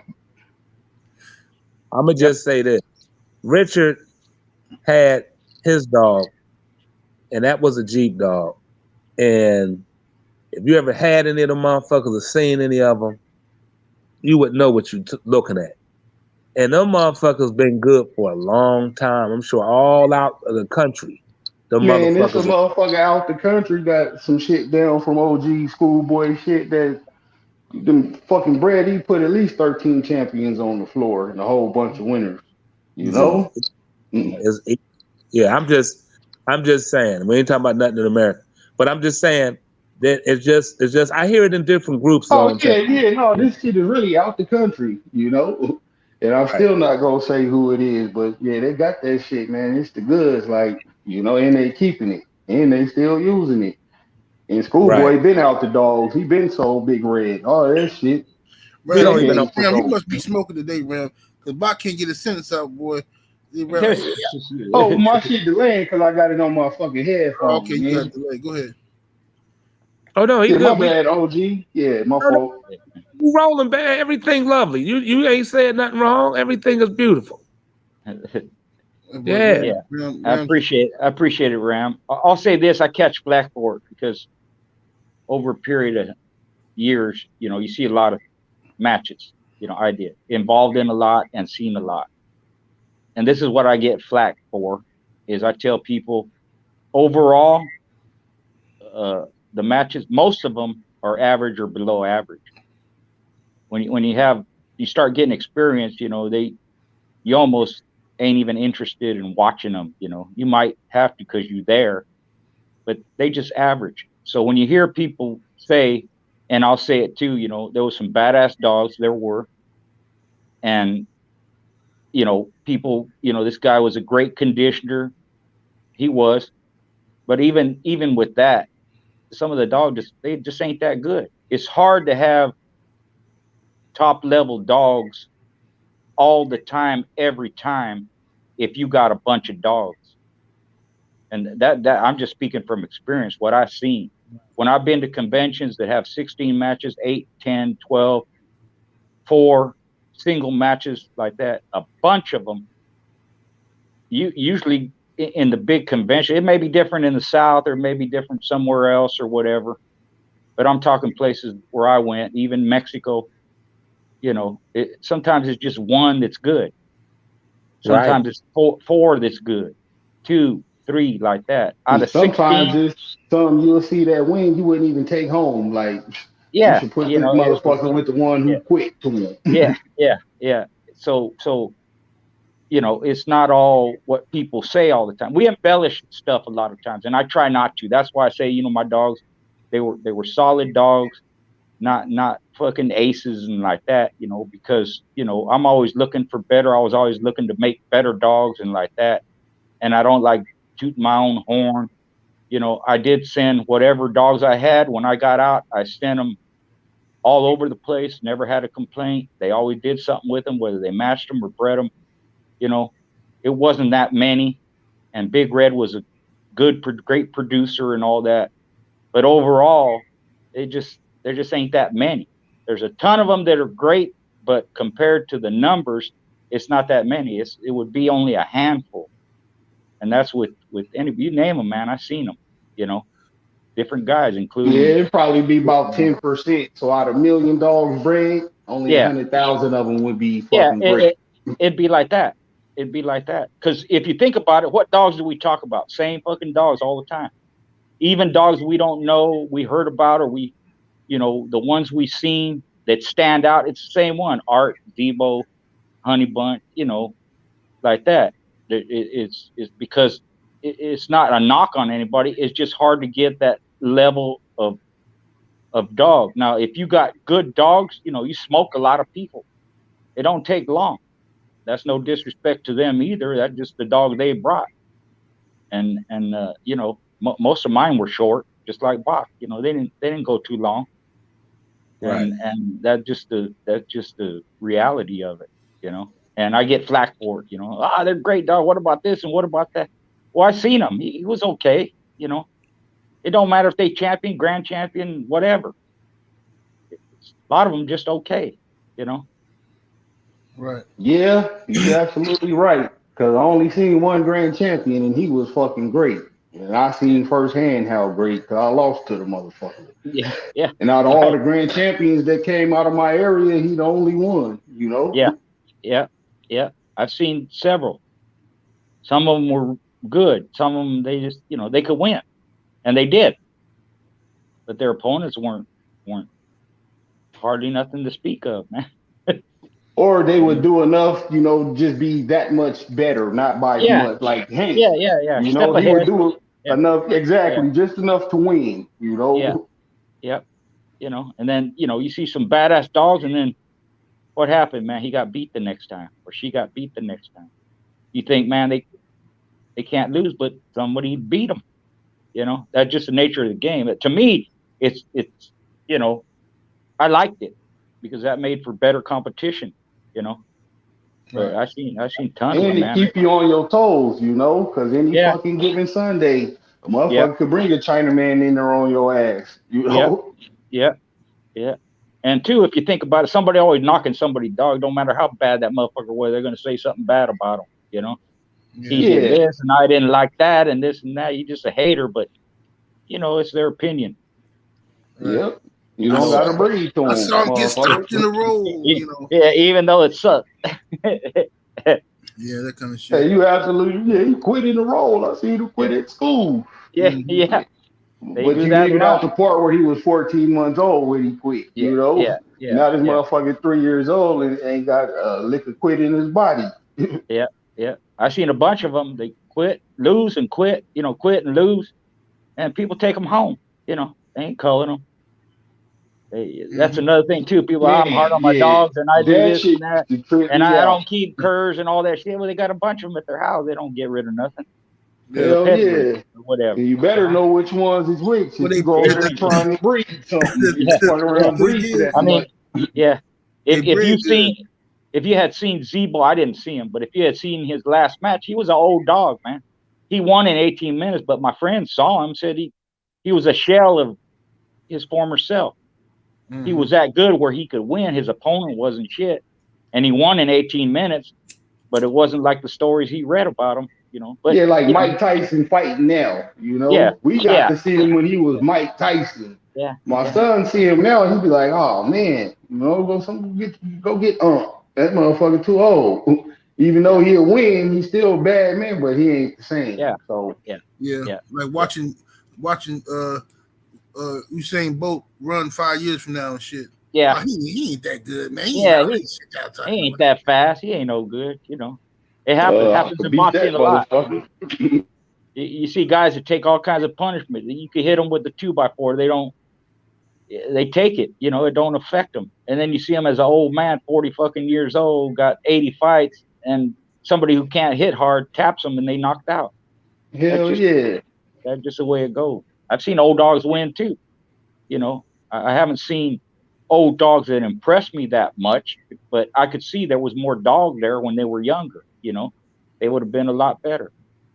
It just that's just the nature of it, you know. So I don't know. I'm rambling now. Go ahead. Salute to Dev in the super chat. Appreciate the love. He says, an OG told my dad back in the 80s that when breeding, you put the mouth ear line on top. Is that true? I'm gonna go to you on that one, schoolboy. And OG told my dad. That's I've heard that. You know, I didn't follow that breeding pattern, but some of the old guys, they felt that way. The mouth is on the top side. It's like when you breed some, you know, put some bloodlines together. Like me, I prefer Jeep on top, Red Boy on the bottom. It's worked the other way, but I had better success that way. You know, I like the Bully Son on the top. So I guess that could be, the mouth, and whatever else on the bottom side, Right. It was even that way in my blood, and my buddy did the same thing. He bred some Bully Son bitches to other stuff, but the better success was with Bully Son on the top, like that.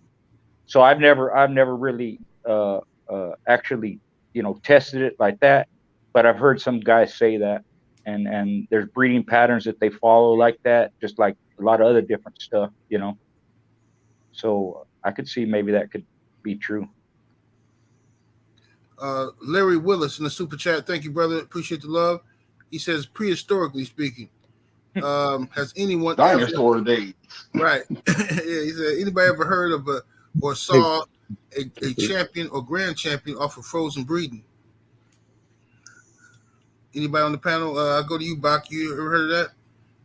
I never asked anybody what was their shit off of frozen or live dick. No, I just never know. Mm-hmm. What about you, Brian? Yeah, but I ain't gonna say their names because I know for a fact they fucking been out the game and got good jobs and shit now. But yeah, as far as the champions, like I say, I only seen one grand champion. What about you, Mr. Garcia? I've heard of it, but I don't. When you hear stuff like that, they might give you dogs' names and all that, but I wasn't familiar with them. Frozen semen wasn't popular when I was doing it, and then even when it did start coming out or people start using it, I've heard both. You get good dogs from it and you get shit. So I guess it's like anything else, but I'm not familiar with any. But I will say though, the ones I've seen off of frozen breedings, even off the frozen breedings I've done, them dogs ain't the same as the ones off the live breeding, man. Them I'm telling you, they like just android soulless motherfuckers. They just, and that's good, if you campaigning and shit. But I like the experience of the dog too. Like, I mean, they ain't friendly, but they ain't mean. They just disposition is like a robot until you put something in front of them. That's one thing I've seen consistently as far as fucking frozen semen goes and doing natural breedings. And then I might sell the male, but I got a straw off of them now, so I want to repeat the breeding. Be totally different, bro. Right. Okay. This question here is for Brother Bach. Says, Bach has a psychology degree. Did that play any advantage in the game back in the days? If so, how? I play with people's brains all the time. I mean, whether it's the day, I do it every day. So just depends on what I'm looking to achieve. But anytime you can manipulate somebody to be an advantage of yours, you're gonna use it. You know what I'm saying? Right. I mean, I kind of said it a little bit back where I told you I'd be on the phone talking to somebody, if they allow me to, telling them all the shit I'm doing to my dog while my shit is sitting in a goddamn on a chair, laying back, drinking a lemonade. I'm telling this OTC on the couch, chilling. Right. I'm outside fucking and just did all this shit and trying to get him to work the whole ass in out his dog. You get what I'm saying? So, but I mean, pretty much just on some real shit, it don't really play no part. Motherfucker, most people, you got to wait in the date. Motherfucker don't want to talk to your ass. They see your ass. Say, how you ain't gonna be able to use no brain shit, no mind control over motherfucker. You just wash your shit and put them in a fucking pit. You know what I'm saying? So the only how that would work if you allow me to fuck with you, talking to you. You know what I mean? So no, it didn't really play no fucking part, not at all. Yes, sir. Salute to Zachariah 23 in the super chat. Sorry I missed you, bro. Appreciate the love. He says, salute. In the past, when you were competing, what would your dream yard look like? Example, how many acres, dogs, kennels, chains, barns, etc. Mr. Garcia? I lived on 2.5 acres, had trees all around. Most of the dogs were chained up around the house. I had some in the back. I had, anywhere from 10 to 15 grown dogs only. I had a small yard. Always kept it that way. If I had 20 dogs, because I had a litter or two, I always had 3 or 4 match dogs ready to go. A couple of young ones coming up, and retired dogs, a couple here and there. Had 2. I had one whelping area, like a shed, and I had sometimes from 1 to 2 kennels. That was about it. Had the trees because I wanted shade all the time. Gets hot in the summertime, Right. And cold in the winter. I had a row of trees that would break the wind, coming in. Eucalyptus. Had fence around the house, most of it. That's pretty much it. Yes, sir. What about you, Brother Bach? I'm getting if I'm getting this correct, he said what would be a dream kennel or what was our kennel? He said, yeah. I guess either one you want to answer. What would be your dream kennel? Well, I guess, let me just, my kennel was pretty nice, but I guess the dream kennel would be something like where you can have a barn that's big enough to put at least, I'm gonna say no less than 20 dogs, with part of it being inside a big barn for the, if it's cooler or whatever you want to have them. Then in the day you can have it where it's like about a good 20 feet outside that they can have, with plenty of room to go outside and in. I'm like what Richard said too. The best yards is not so much the ones that got 100, 200 fucking dogs on them. You can't spend time with the motherfuckers, man. You know what I mean? And like that one thing about pit bulls, which most people who have them know, they desire a lot of your attention. So if you got too many dogs, that's never gonna be ideal. And ain't no fucking body got no whole yard full of bad motherfuckers. That just ain't nowhere I've been at. Whether your yard is fucking got 20, 10, or 200. It's not so to have so many dogs that you can't really get to know and they get to know you and you able to give them some of the love they desire, it's not really good to have no huge fucking kennel. But I guess, like I said, the dream shit is I had them, that's just having the fucking dogs that you want to feed back that motherfucker, whether it's 5 or whatever, 10 or whatever it is. You know what I'm saying? With the best feeding you can give them and the best housing, like Richard said, to protect them from the fucking sun, but at the same time, give them some sunlight where they not just in the dark part where they can't get the sun, because that sun's very important. Just not too much of the motherfucking one, So, Yeah. Just do the math. 15 minutes a day to clean up, feed, water, like that. That's an hour. You got 4 dogs. 8 dogs is 2 hours. 12 dogs, 3 hours. That's doing nothing with it. Right. So I got the idea of a small yard from Boyles because that's what he was working with. Now he had dogs farmed out, different people, but his own yard was small. And I took that to heart. I could, I had family help all the time, regularly exercise them, mess with them, clean them, deworm them, all that. You got to check chains and you got to build houses sometimes and make sure everything's right, So they require a lot of time. And most people, you got big yard like Box, say you ain't taking care of shit. You're just feeding them if they that lucky. That's it.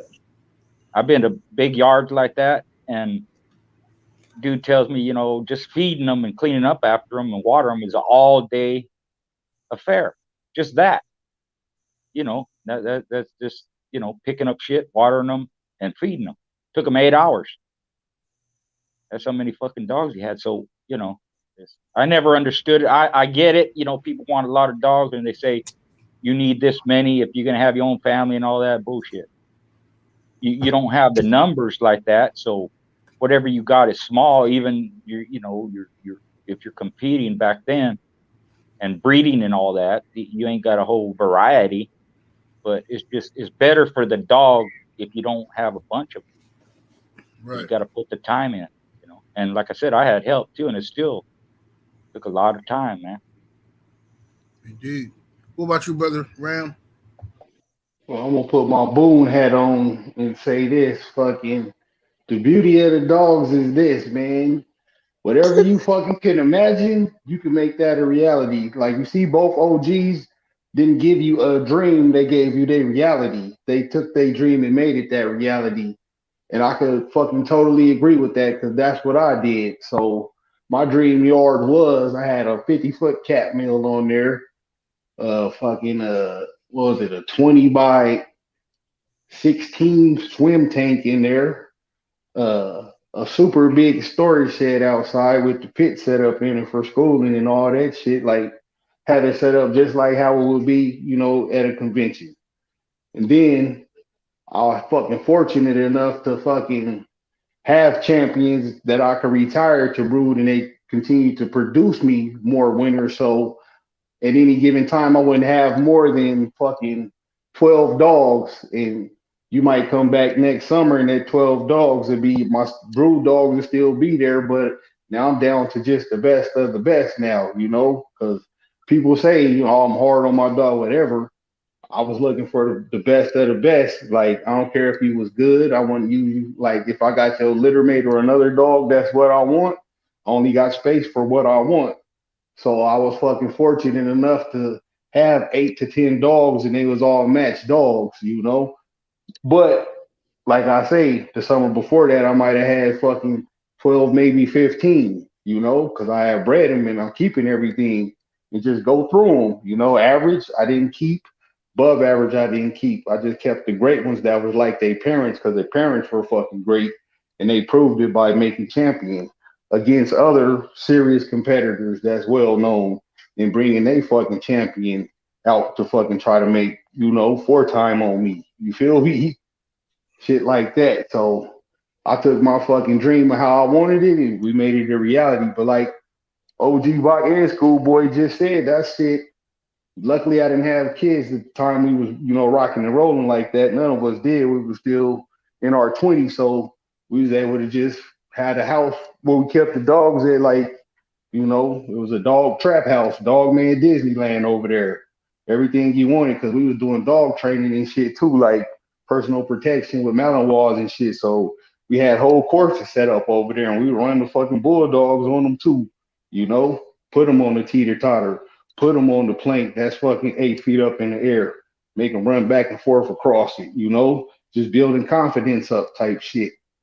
So yeah, a dream yard already had it. You know, yard had trees where the dogs was out on chains, nice 10-foot long chains, in ground swimming pools for them to get in. You know, it was set up real nice. Yes, sir. Look to the brother. Hold up. If I can answer the question before that, when you said about putting the mouth on top, I think it gives a damn. I mean, I've heard a lot of shit, but it makes absolutely no sense to me to feel like just the mouth on the bottom, or I guess the soft game that's on the bottom. I don't know what. I thought that too earlier, Buck, but when I went back and looked at my good dogs and the pedigrees and how they was bred and how, you know, I was breeding them, that it might have some truth to it, you know, just because I seen it just in my dogs. I didn't check nobody else shit, none of that. And it's not like I even knew of that breeding technique, or the people who did the breedings before me knew of it. I don't know. I didn't ask them, but I doubt they did. But it might be some truth to that, you know, because I was the same way earlier. Then I went to looking like, God damn, you know, because I would have fucking have bitches with mouth and breeding the males with mouth. But most of the time, my bitches, compared to the male mouth, their mouth was average at best, you know, because I always had, you know, good hard biting males. So you saying if mouths was average at best, then your bitches had no mouth. Is that what you're saying? Well, no, they had mouth, but to me, I'm like you had Tyrone who had stupid mouth, Rick Rude who had stupid mouth. Like all my shit fucking had that dumb mouth, bro. Like Red Jack would kill you with one bite to the brisket. Seen him do it 6 times. That's why I was like, fuck it, we going in the Yonkers. We going out for his championship. And he bit just as hard, but just having that mouth, we thought we could get it. So my point is, my bitches, they had mouth, but compared to my males, I only had a few bitches that had that type of mouth, In order for you to say whether it's true or false, you would have had to have a hard mouth bitch and a male who didn't bite as hard to say, well, they didn't produce the hard mouth. Well, yeah, but I'm just saying, just along those lines, and just when I went and looked at my shit, it might around. I would have to go back and see, like you just said, and have a base, of what it is to compare both sides against before I could come to a real conclusion. Right now, it's all hypothetical. It's just a hypothesis. But I was just saying, just my little research I did earlier, it had a little bit of truth to it. I'm just saying, so it might be something you want to look into. I know you like to nerd out like me. You feel me? Right. Like I said, I see no scientific evidence supporting it. If the mom had a heavy mouth and the dad didn't have a heavy mouth, don't mean you have a heavy fucking mouth litter. Yeah, I get that. But again, like I always bred a hard mouth or bred my bitches to males who could bite. So, that's where I get my train of thought from. But I get what you're saying too, OG. Right. What I'm saying is anytime you gotta take one to give to another, then you still less than. I'd rather take two hard mouth motherfuckers to begin with. To say like I'm gonna take a female that's just game with an average mouth or below mouth, and then feel like I'm gonna compensate the puppies. Well, so if I had a fucking 10 mouth male and I got a 4 mouth bitch, and I'm hoping that the fucking puppies have 8 mouths, that's too much hoping. It's better if you just got 2 hard mouth motherfuckers, and then that way it's just be easier. And that still don't guarantee you to have a heavy mouth fucking litter, even with that. You know what I'm saying? So, but most of the times when you're dealing with heavy mouth dogs, whether it's the male or the female, most of the times you're gonna have heavy mouth dogs. So if you got pressure biters and you breed pressure biters, most of your dogs will pressure bite. Whether it's the mother that's carrying it, the father, I don't think it really make a difference. And then it's more of the mother gonna be in the pups than the dad anyway. So, and then again too, anytime, again, if you got a terrible ass bitch, then most likely her son is what you want. You got a terrible ass fucking male, it's just daughters that you want because they throw the opposite sex of who they are. Period. That's why you see motherfucking killer ass fucking males that's in jail or whatever. They fucking daughters is fucking monsters. Same with the fucking mother that's crazy as shit. Her son is a fucking maniac. That's how it goes. All right. Salute to Meredith Campbell in the super chat. Appreciate the love, homie. He says, good evening, brothers. Just giving my dog ties. Salute to y'all. Have a blessed week. See, you too, brother. Meredith. Salute, Meredith. And we got Space Out in the super chat. Appreciate the support. He says, name top 3 conditioners from the 1900s that you would like to know what they know. Mr. Garcia. Well, some of them I did know what they know from, what they told me. But top 3, we've done this before. It always changes with me a little bit here and there when I start remembering. Right. I'll give 4. Ronnie Anderson, Mr. Gray, OTK, and Earl Tudor. Indeed. Yeah. What about some of them will, some of them, because of how I am, that's the only way I can explain it. They give me a lot of information, knowing that I'm not going to share it.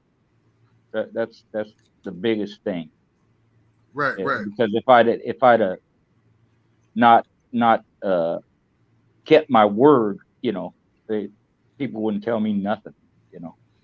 I just make it understood. When we're talking in private or they're telling me something, you know, even like Danny Burton, you know, he'd always take me to the side, would always bullshit talk, you know.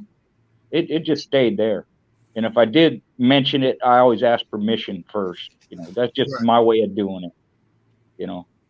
But those people I seen, except for Tudor, you know, I seen what they could do consistently.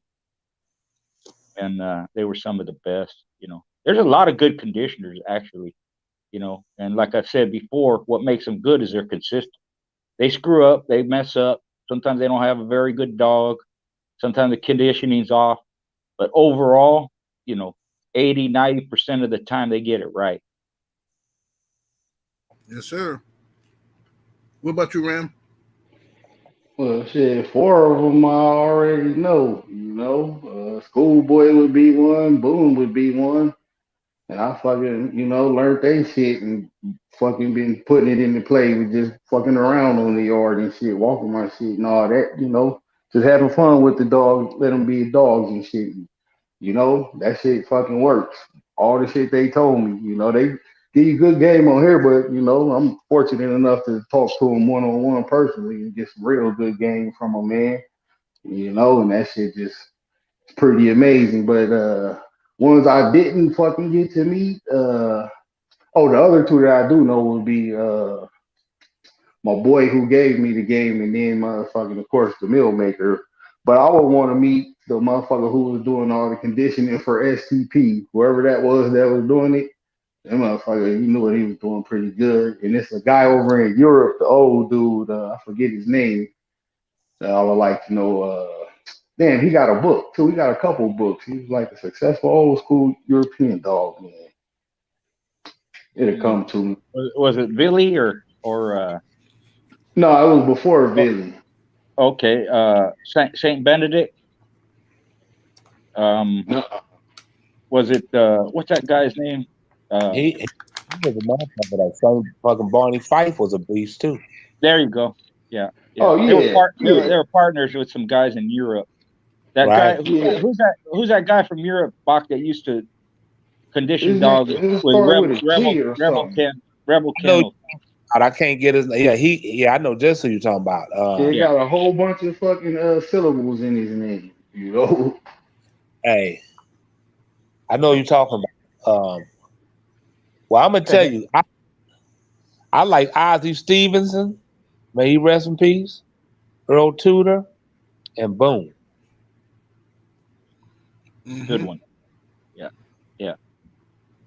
Yeah. I think Ozzy was that type too. He didn't have a whole shitload of dogs. Hell no, but you know, he knew his shit, you know. Bad man and had some badass. His keep was impeccable. He showed nothing but good ass shit. I mean, I had nothing but the utmost respect for him. So a lot of people. Brother Eli speak highly of Ozzy too. He was a hell of a motherfucker all the way up until he fucking transitioned. Yeah, he was right. Like I said, I mean, Danny Burton's a bad motherfucker, man. You know what I'm saying? Yep. Shit, it's goddamn Schoolboy bad. I mean, it's a lot of bad motherfuckers, man. It's a lot of bad people out there with that keep. But Tudor definitely, you know, he put the benchmark for people. You know what I'm saying? True. Little ahead of his time. They're the ones. Him and Sadler, the ones. Yep. Started using hormones and doing blood work. You know, on that's their right. dogs way back in the 40s and 50s. So yeah, you know. I mean, Norman Kimmer was a Zanetti. Yeah, Zanetti. Yeah. That's the name of the dude I was thinking about. Not to cut y'all off, man. Good looking out, Twan Marley. You got it right. Yeah, Zanetti. Who? George Sadler? No, Zanetti. That's the European dude I was speaking of. Zanetti a beast. Yeah.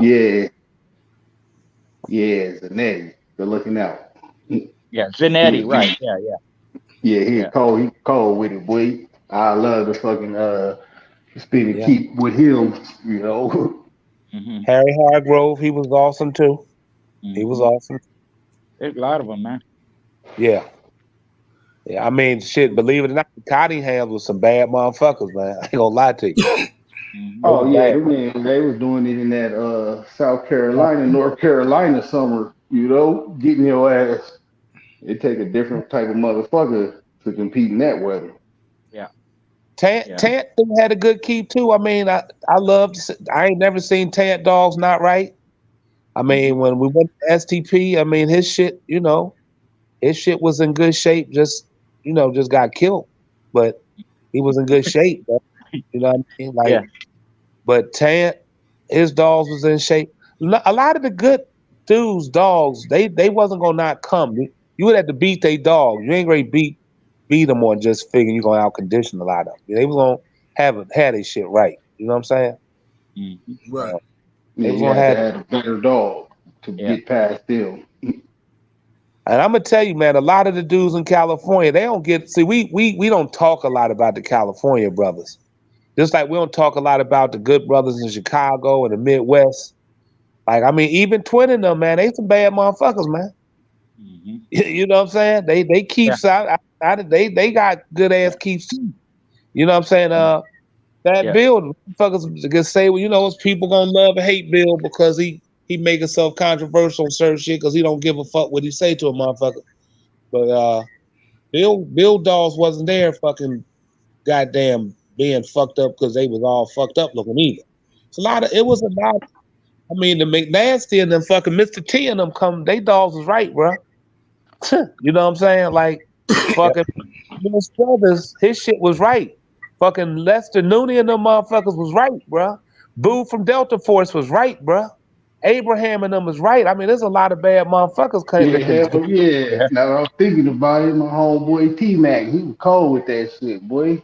Before he got out the dogs, that motherfucker put one in shape. Like, Yeah. you be Yeah. like, God damn. Yeah. It's always been that way. The West Coast and the Great Lakes area, didn't get like some of the other places, but that was a lot of that is, uh, the reporting, Yeah, Right. we there's a lot. more There's, we more private with that shit, which yeah. is Yeah. better for us in the long run, Yeah. We was Yeah. more like if you from here, you will know, like, man, it's bad Yeah. motherfucker. You don't It's want to like, fuck around. all the DIBO dogs, they from Arizona, that's Yeah. where they come from, and, you see a lot of them in Texas, but those dogs went through Oklahoma first, you know. Yup. So and there's a lot of guys from the Northeast. All the guys Bach name. You got even Red Becker and Frank Rocca and Yeah. Red Line Len and Chicago Nate and Bob Local Janowski and Corvino and shit. lot of dudes. West Coast is filled with people, man, all up and down the Western Yeah, Seaboard. Hell motherfuckers. yeah. You Like know what when I'm I was saying? coming up in the game, if I didn't want to, I didn't have to leave the state to get some top flight fucking smoke. You No, know? there's too many of them. Hell yeah. Like Yeah. literally walk down the street this way. This Mm-hmm. motherfucker got the baddest bolio shit over. Better than Yeah. Pat Patrick. Over Yeah. here, this motherfucker got the boomerang shit that'll bite you out the box. Like Yeah. Yeah. You got Smith in Arizona. You had Heinzel was there, and then you got Ham Morris and Soros was here. There was a lot you of know Soros dogs out here. yeah Kuhn and Kuhn and Yeah. what's his name? Well, he was from California, but he fought a lot in Arizona. Lou Johnston, Smith Yep. and Walton, Bobby Smith, Click, and Mormon Hell Jimmy, yeah. and Arizona boys and Dogman Frank, and you don't hear a lot of them people, but they match a lot of AZ dogs, got King. champions. Yeah. But Yeah, yeah, we can just keep it player. We ain't, in it for the fame like that. We in it for the game. You feel me? It is more fun that yeah, way too, because people come out here thinking shit sweet and be going home right yeah, around the mouth with their dick in their hand. yeah, Like, what the fuck just happened? yeah. A lot of them went back east too. A lot of them from here. They Oh they yeah. went back there more than them guys came out here. I never did, but Mexican Dan and Indian Sonny and OTK and Mexican Pete, yeah, Arizona Kid, he yeah. traveled. Hmm. A lot of them. Salute to El Jefe in the super chat. Heavy. Appreciate the love, family. He says, in the past, of course, what was the correct dosage for a first timer to start using Dex in their keep or pre-keep? Shit, I didn't use Dex in the keep. I would use it for aftercare, bro. So I wouldn't even be comfortable answering that shit, man. Maybe one of the OGs might have, but yeah, I Anybody use use Dex fucking in their pre-keep? yeah. The drugs I use them as fucking directed. You feel Yeah, me? I didn't use it before. Always after, but not before. A lot of guys do though. You know, it's standard, basically. Well, yeah, because you broke it down on one of the shows where you saying you'd ask somebody and shit, and they were saying, you know, it make them pee a lot, you know. Yeah, it raises the sugar level. Exactly, and the sugar turns That's into like, waste, yeah, and turns into urine. You piss it yeah, out, dry them out that way. yeah, it makes them piss a lot, and that's how they dry the dogs out. You know, some give it, some test it, not test it, but you know, there's some side effects to it. So they'll give them a shot a couple weeks out or a month out, make sure there's no problems, and then they give whatever the day before, 2 days before, whatever, and then taper it down like that. I don't know the amounts. Like I said, I never used it. You know. Now, I can't lie. I used it one time. I didn't do it right. Fucked up.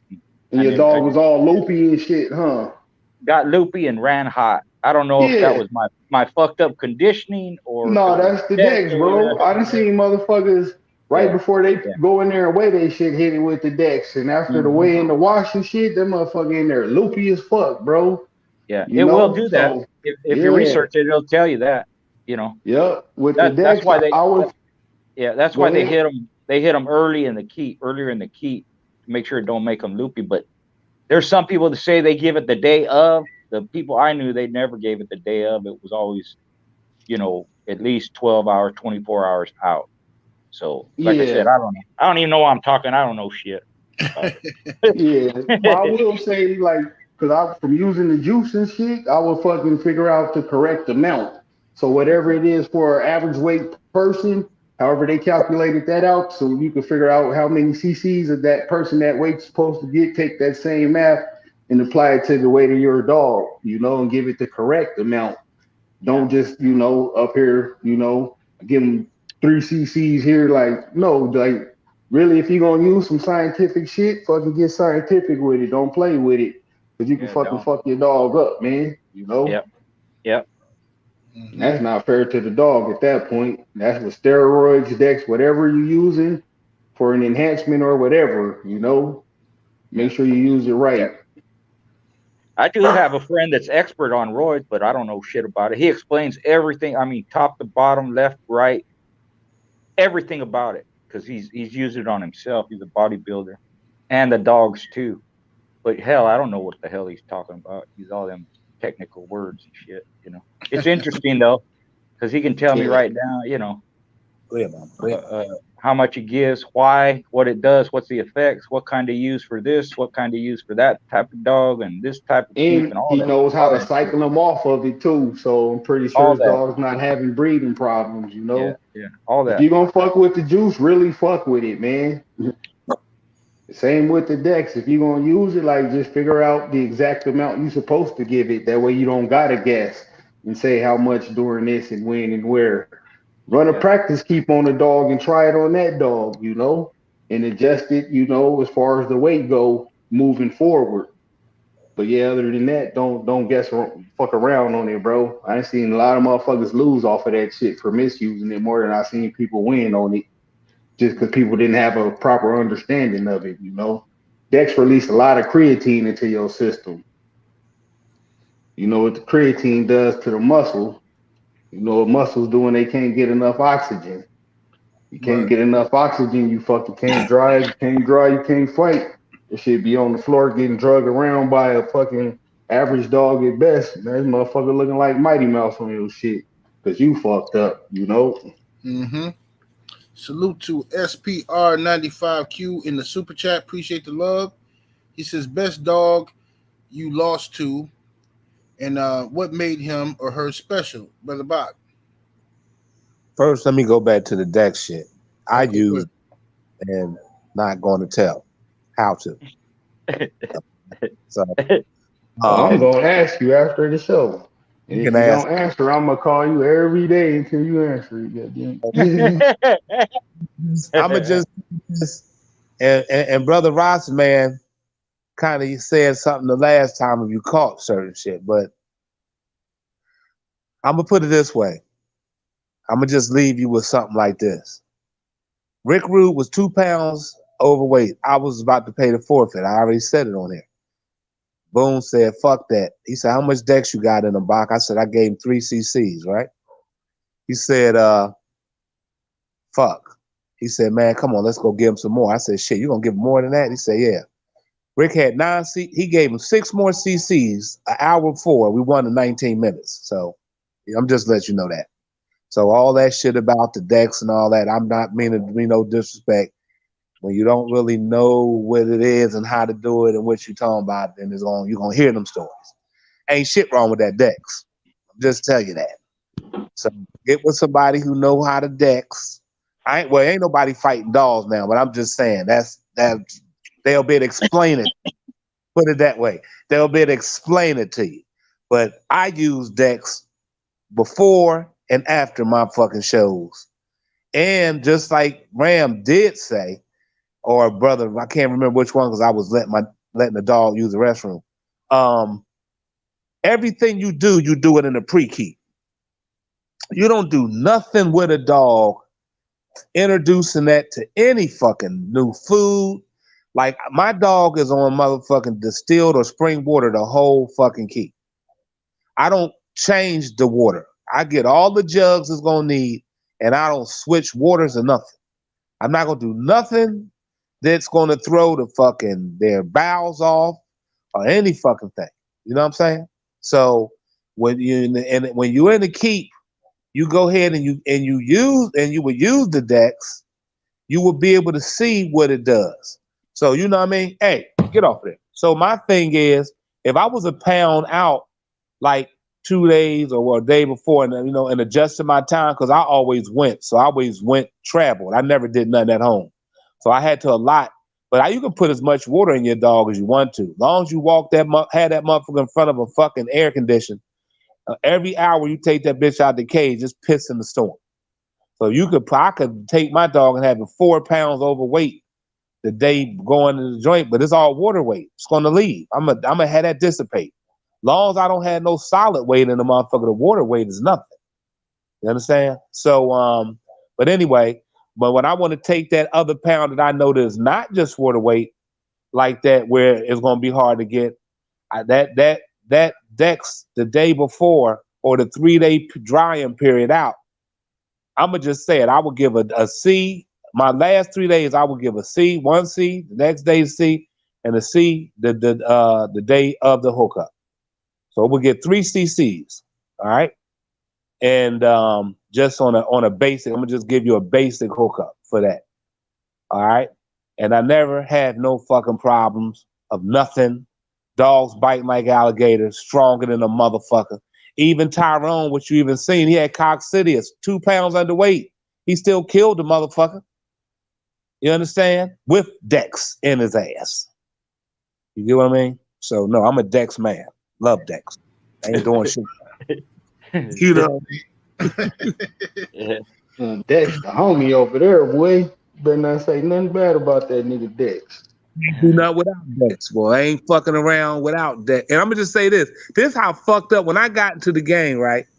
We used to go, I wonder how the fuck, I said, damn, East Coast Assassin, we going to his fucking place every weekend. He want us to bring our shit that was fucked up from the week or 2 before. Man, our shit still fucking can't even come out the doghouse. His shit running around like ain't shit wrong with it, even though we've seen his whole head. But he was on the Dex program. I'm like, what the fuck? So he was Dexing this shit before the roll and after the roll. What he putting in this shit? And then, I said, well, damn, once I got into the Dex shit, man, the motherfucking dog, I had that motherfucker. And then, you go with the Soya Delt, which is stronger than the Dex. You know what I'm saying? But I would only use that in case I really was fucked up. So that's the little hourglass bottle for those that know. But no, that Dex can't leave home without that motherfucker. I carry that bitch. I got it in my pocket right now, and I ain't doing nothing. Okay, you might need it. You never know for yourself. You need the yeah, you know. Get my knee right quick. Yeah. Yeah, what he was talking about was Solu Delta Cortex. It's called. That's right. That's right. Yeah. Oh yeah, I got some of that. Yeah. That shit is a goddamn lifesaver, boy. Lifesaver, brother. Let me give one of y'all to answer this one. Best dog you lost to, and what made him or her special, Mr. Garcia? I would have to say Arizona Boys champion Clorox. Part of it was my fault because I come up 2 pounds in weight on my dog from 37 to 39. The other part was Clorox because he was a good dog. He was a good all-around fighter. It went 2 hours and 31 minutes. At 2 hours, I thought I had it, but he wouldn't quit. And he kept scratching. He made a couple of funny moves. He did like a 360 turn a couple of times, but you put him on the line, he scratched. He broke my dog's legs, chewed all the skin off his bottom jaw. He took good damage to his front end, stayed there. He's a big fucking 39-pounder, man. My buddy told me, man, we should pay the forfeit. And me, like I always say, you there to do it, you're going to do it.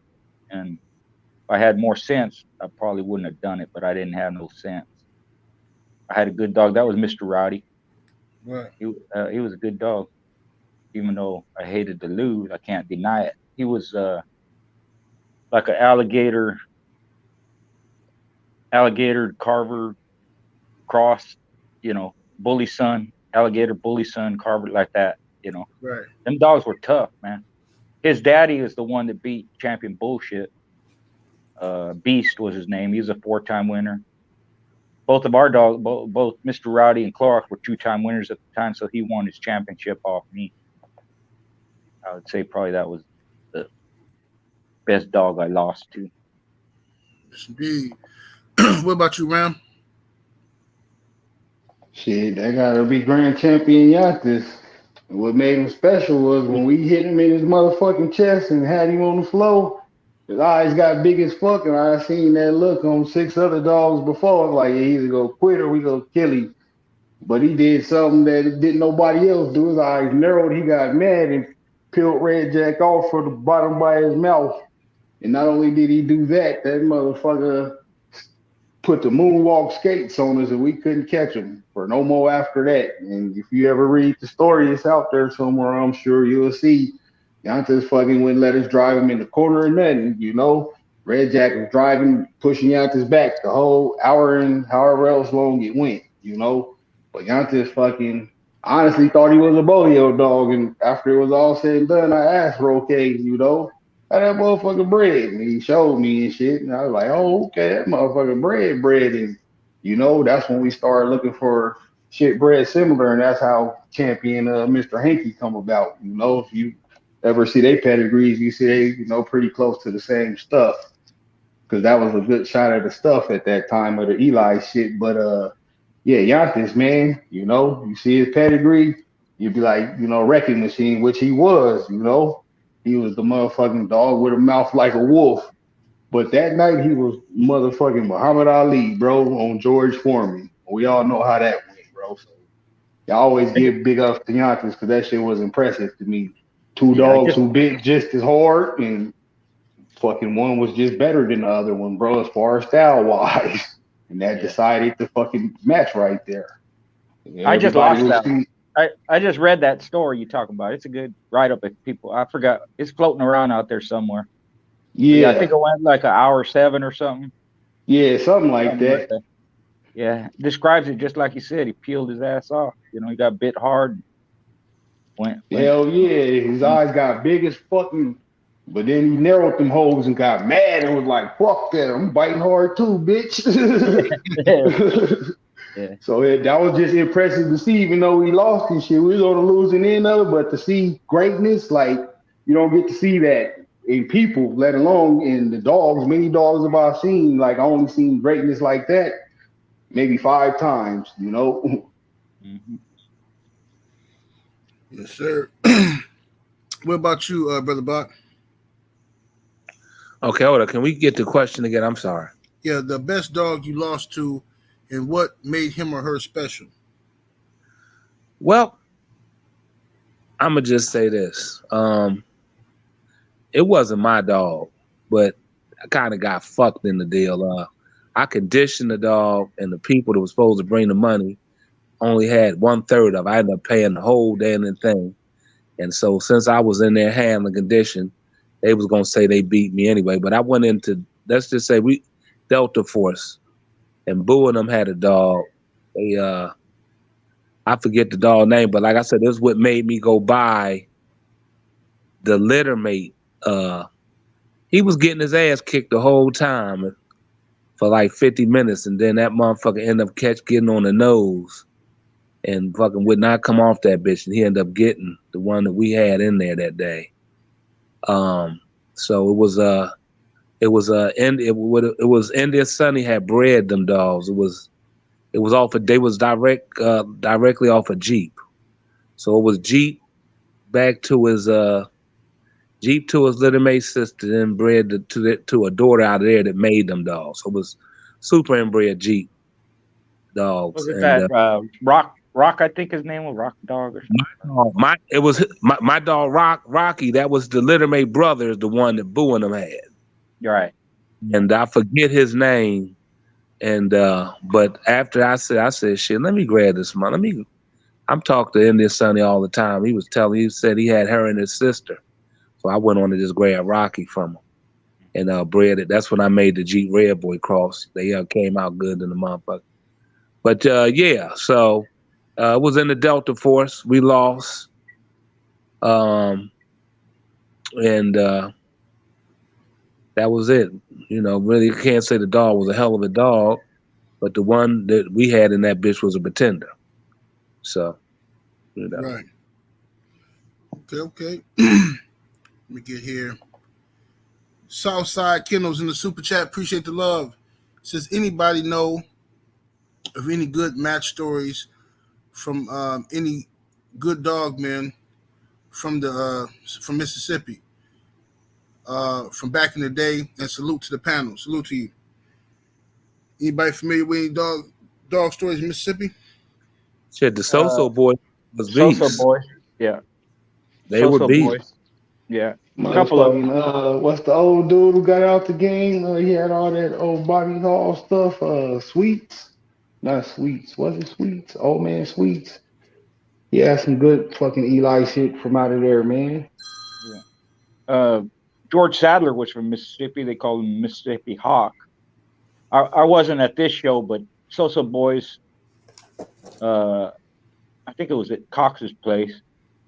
Badger won his championship over Cox, over Bloody Billy. Both of them were 2-time winners. Badger got best of show. On that same card, Madden Skip had it was a Soros dog. He made champion. And the So-So Boys grand champion Fritz won on that same card. It was I think it was Soros Sailor. I forget which one it was. But those 3 dogs were on that card. Badger, the Soros dog, and So-So Boys Fritz. He was a little 36. Sweet. Yeah, Sweets come from Ohio. My bad. It just hit me hot. Yeah. Mississippi Yeah. hot. Yeah. Right. And then the So-So Boys at one time had a 20-fight unbeaten streak. They had 18 wins and 2 draws. Right. And Don Brote's Pirate broke that streak. He beat their boxcar dog in an hour and a little over an hour, something like that. And I saw Pirate later when Vince used him. He lost to a dog named Boozer over here. He brought him out here. Boozer was off of Mary Schaefer bred him. She was another one. I forgot to mention her. We're talking about women last week that did their own dog. She was another one. Boozer was off of 4-Bits and a Colby Heinzel dog, and he about ripped Pirate's nose off. It was actually hanging to the side. Pirate scratched like that. But those are stories from Mississippi per se. Okay. Mississippi. Let's see here. Cotton Patch. That's what it was called, Cotton Patch. When you see old books, if you look old magazines, if it says Cotton Patch, that was Mississippi. Okay. Hey, our family Kennels in the chat had a good question. If we ain't got no more questions left for that, appreciate you, Mike Dan, in the super chat. Salute. What's the question, Ram? Our family Kennel say, why is it when we speak on the line of hounds, we only really refer to the male and not the female? Like, why is there no Miss Rage line, Coca-Cola line, Flop line? It was a Coca-Cola line, but the dude who got Coca-Cola from Jack just let it all die off, man.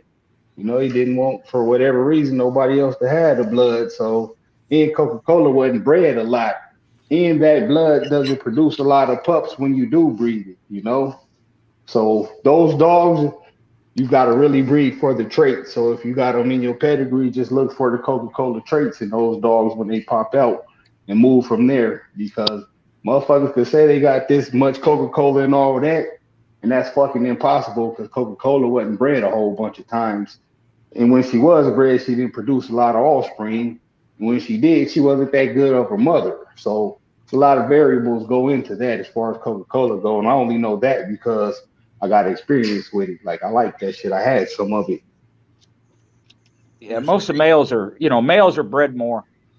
And that's just whether you want to call it, whatever. Males are bred more. Females, even if you breed them every time, they'll never throw what a male can throw. So traditionally, the bloodlines, if they're named after dogs, are named after the males. There's some like Spikeback Widow, or that include them. If it wasn't called Boyle's blood, it would probably be called Dirty Mary blood, because she's in almost everything that he bred. But it's just not, whether it's what do you call it, chauvinist or whatever. It's just the fact that males are bred more, and people concentrate on that more, or talk about them more, or whatever. They're matched more. They're bred more. But like I always say, the females are key, man. That's the foundation. That's the bottom. Yeah, I mean, I'm anybody that knows me will tell you I really don't fuck with the male too much. I like the bitches. Period. As far as my flop shit, she still come off the Tyrone stuff. I mean, that's what she's off of. Flops off the Tyrone stuff on the bottom, off of the Rick Rude Jeep REDBOY shit on the top. So she's kind of like, caught all the different little sides of it. But it's just like when people talk about the Honey Bunch dogs, which pretty much was back in the back in the early 1990s and 80s. You heard nothing but Honey Bunch dogs. You know what I'm saying? So that's basically what I call mine. I call them Jeep dogs because people refer, they more familiar with that. But they were Honey Bunch based. That's the whole thing. I had it top and bottom towards the end there. She was a key for me. Just like you said, like back in the day, they said Dirty Mary dogs. You could say Boyle, but they would say Dirty Mary shit. You know what I'm saying? You know what I'm saying? Or the Red Baby dogs, or the BOLIO. So it was just which one? But like you said, being as though a male can make so many, female can only have so many litters. The male might have bred the motherfucking 15 bitches. So of course you're gonna have more of it. But that's the thing about that. But I like the bitches way more than the males because they always went harder.